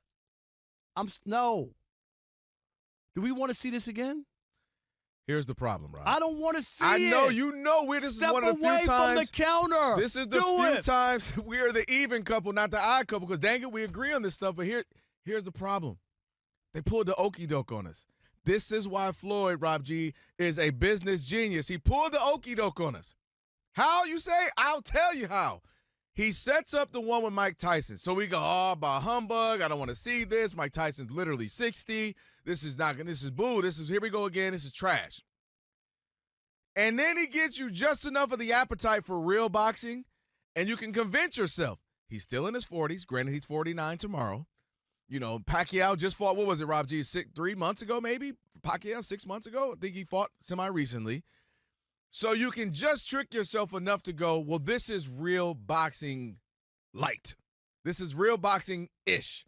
And you can get close enough to this because you're tired of the Jake Paul and the whomevers. You're tired of the Floyd and the Tysons. Dude, I'm going to stop you. I don't want to see this stuff, but this is how they get. This is good enough that people will want to see this. No, it's not. People want to see this one. There's nothing here. Alex, don't pay attention to that man behind the curtain. Yeah. That's what this is. Pay no attention to that man behind the curtain because all this is there's nothing going on in boxing. Agreed. We could give them anything, any garbage. They have no regard for the boxing fan. They just know that people have nothing to do, and they're looking for a Friday night or whatever night it is to have a reason to have people over or do something. People try to talk themselves into it with the Tyson fight. Mm-hmm. I told you and Rob G from day one, didn't I? Yep. This is going to be awful, terrible. Oh, no, I've seen him on IG. You see he's in shape. He the best-looking 60-year-old. You see He him. was, though. He look all right. He didn't fight. That's why he's biting his gloves. I forgot the contract. No, he Ooh, just I can't punch him. he just was like, this is a holdup. He should have had on a mask and a gun when he picked up his purse. Instead, he had on a thong. And we didn't want to see that. I didn't sign up for that. I'm sorry. I just stop it already. Can you do me a favor? I'm talking about the general public. Uh-huh. Can you just stop? You can make this stuff go away. Stop. Don't be involved in this. Do not have parties with your friends. Do not go to this. Do not buy tickets. Stop They it. going to this one, Rob. Just stop. Rob, they going to this one. It's ridiculous. I'm with you. I've set up here. Who was I with that day? Was it Ephraim last week, Rob G? I pounded the daggone table last week. Sick of this. Tyson and Floyd. First of all, Floyd doesn't fight anybody anymore. Tyson biting his gloves. He can't fight anybody. He won't let his hands go. So what are we doing here? It's going to be an argument about, hey, what AARP account do you have? This senior citizen battle? The challenge is, Rob, we're going to come off the Tyson. You're going to go, oh, that was whack. That was boring. Then you're going to see Pacquiao and Floyd. You're going to go, oh, here go a real fight again. Here's the rematch we wanted a literal decade ago.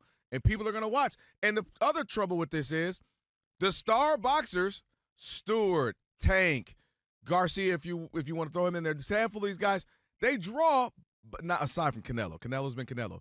They draw, but not like the numbers, the same type of boxer their predecessors would have got. Bud Crawford might be the best boxer the last 20 years, aside from, Floyd. If you want to go post-Floyd, Canelo could be right there as well. Nobody watches. Most of his fights are free on ESPN and stuff, and he's been a tactician and a great. So that's the problem, is that real boxers don't draw like that.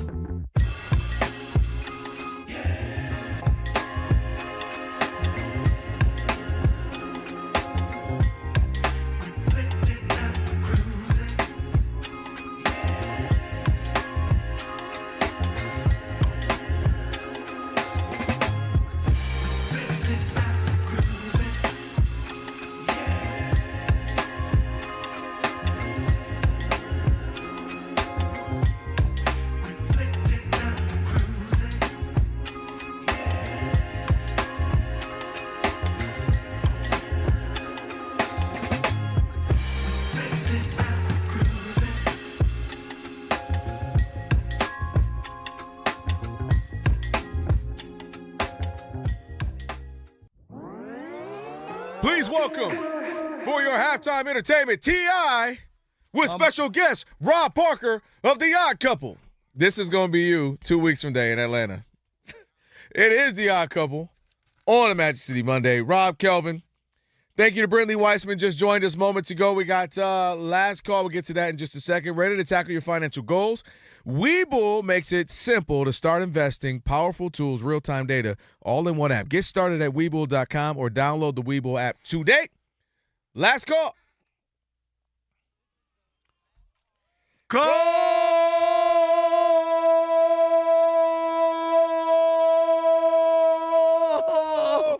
I'm not going to lie. It's been over a year and a half.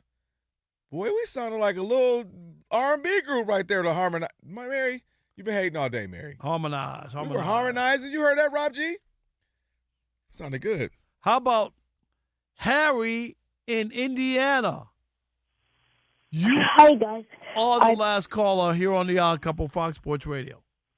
Hi, I listen to y'all every single night before I go to bed, and I just want to say you guys are truly amazing, and you're so hilarious. Like every single time I listen to y'all, it's awesome. And y'all were talking about who changed the game more earlier. Yes. And I think it's Steph because like he could shoot the ball so much, and like you were saying, like everybody else just started to like do it too. And like I mean LeBron could dunk, but like I think Steph really did a lot more. You know what, Harry? I think you're absolutely right. Harry, how old are you?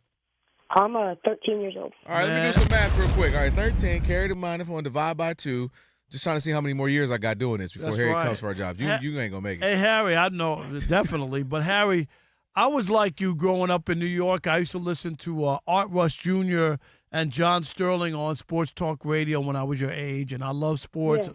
And I used to love to listen and all that stuff like that. So we appreciate you. Ignore the song you heard when you called in. But other than that, we appreciate you. Who you with, mom or dad? Who you with? Well, I'm calling my phone. I just got it a little bit ago. But my dad's in the other room. I ran downstairs. I was like, I got to be the last call of the night. I've always wanted to do it. Yeah. That's man. awesome. Harry, you are officially a part of the Odd Couple, the Odd Mob. You are all in, Harry. Rob G, dang it. Harry gets access. Thank you, my when man. Harry calls, Harry gets through. Yep. Have a great day. Do your homework, Harry. What time is it? It's bedtime. Late. It's already. Where's Harry calling from, Rob G? You remember? From Indiana. What in the get to bed is going? Let me do the math. Are they Central Time? They're Central, so it's only 9 o'clock. He's not late. All right. Right? 9 right. o'clock. It's just that dad starts kicking in. My girls don't be listening to me anyway. Mary, they don't be. Girl, Rob G, your kids listen to you? No, he's looking. It's because y'all soft. Look at how offended how no he was. I'm not gonna lie. I thought I was a little soft. Rob G is. Well, he is like an infant, so. Rob G. No, well, first of all, Arya's not in the Pillsbury No, Doughboy? Arya's not the problem. It's the baby. The baby's the problem. Yeah, She's mean. Yeah. Why? Is she mean? She's mean. No, you get the mean ones. I'm not gonna lie. I always thought I always thought with Arya, because I only grew up with all boys. Like, she's just a girl, right? She's just different. I grew up with all boys. It's different, right? And then now that I have Ellie and has a person, I'm like, no, Arya's just soft because Ellie is gangster. You always mean. get one. Me. Yeah. So Karis for me, my 4-year-old, is the absolute most charming. Sweet. You're like, oh my gosh. Then she's also actually gonna smack your head off your shoulder like she is. Really? Oh yeah. She's this 50-50. It's the second ones you got to watch out for. No, Cam, my second one. She's she's a chip off the old block with the humor, and she's kind of comedian, So Cam kind of got that one, Kennedy mean? No, she's just smart as heck. Too smart sometimes. You're like, girl, what? I said go to bed. Actually, you didn't say it. Technically, you said it's bedtime, so you didn't really say it's time to go to bed. Bad. Hold on now. What? Rob, what are your kids like? I don't. No, don't say you don't have any. We all know how you run these streets. Boy. I don't have we know any the stories. We waiting. You get a little too excited about Atlanta. I can't wait till you get a FedEx delivery to your house. What, it's going to say swab this. Swab this. Exactly. It's going to say swab We're going to need you by here. the end of business day. Oh, yeah. Hey, man. Daddy, I've been meaning to tell you this. Remember you came down. You know what's so sad? You know what's really sad? What? Is how many of those shows where you see it where the court cases where it's not their kids. Oh, no. Now she's just pulling straws. Am I right? Like, it is like unbelievable. Yeah. And they raised them for 8 years, 6 years. Yeah. How long did you raise yours? I'm just saying.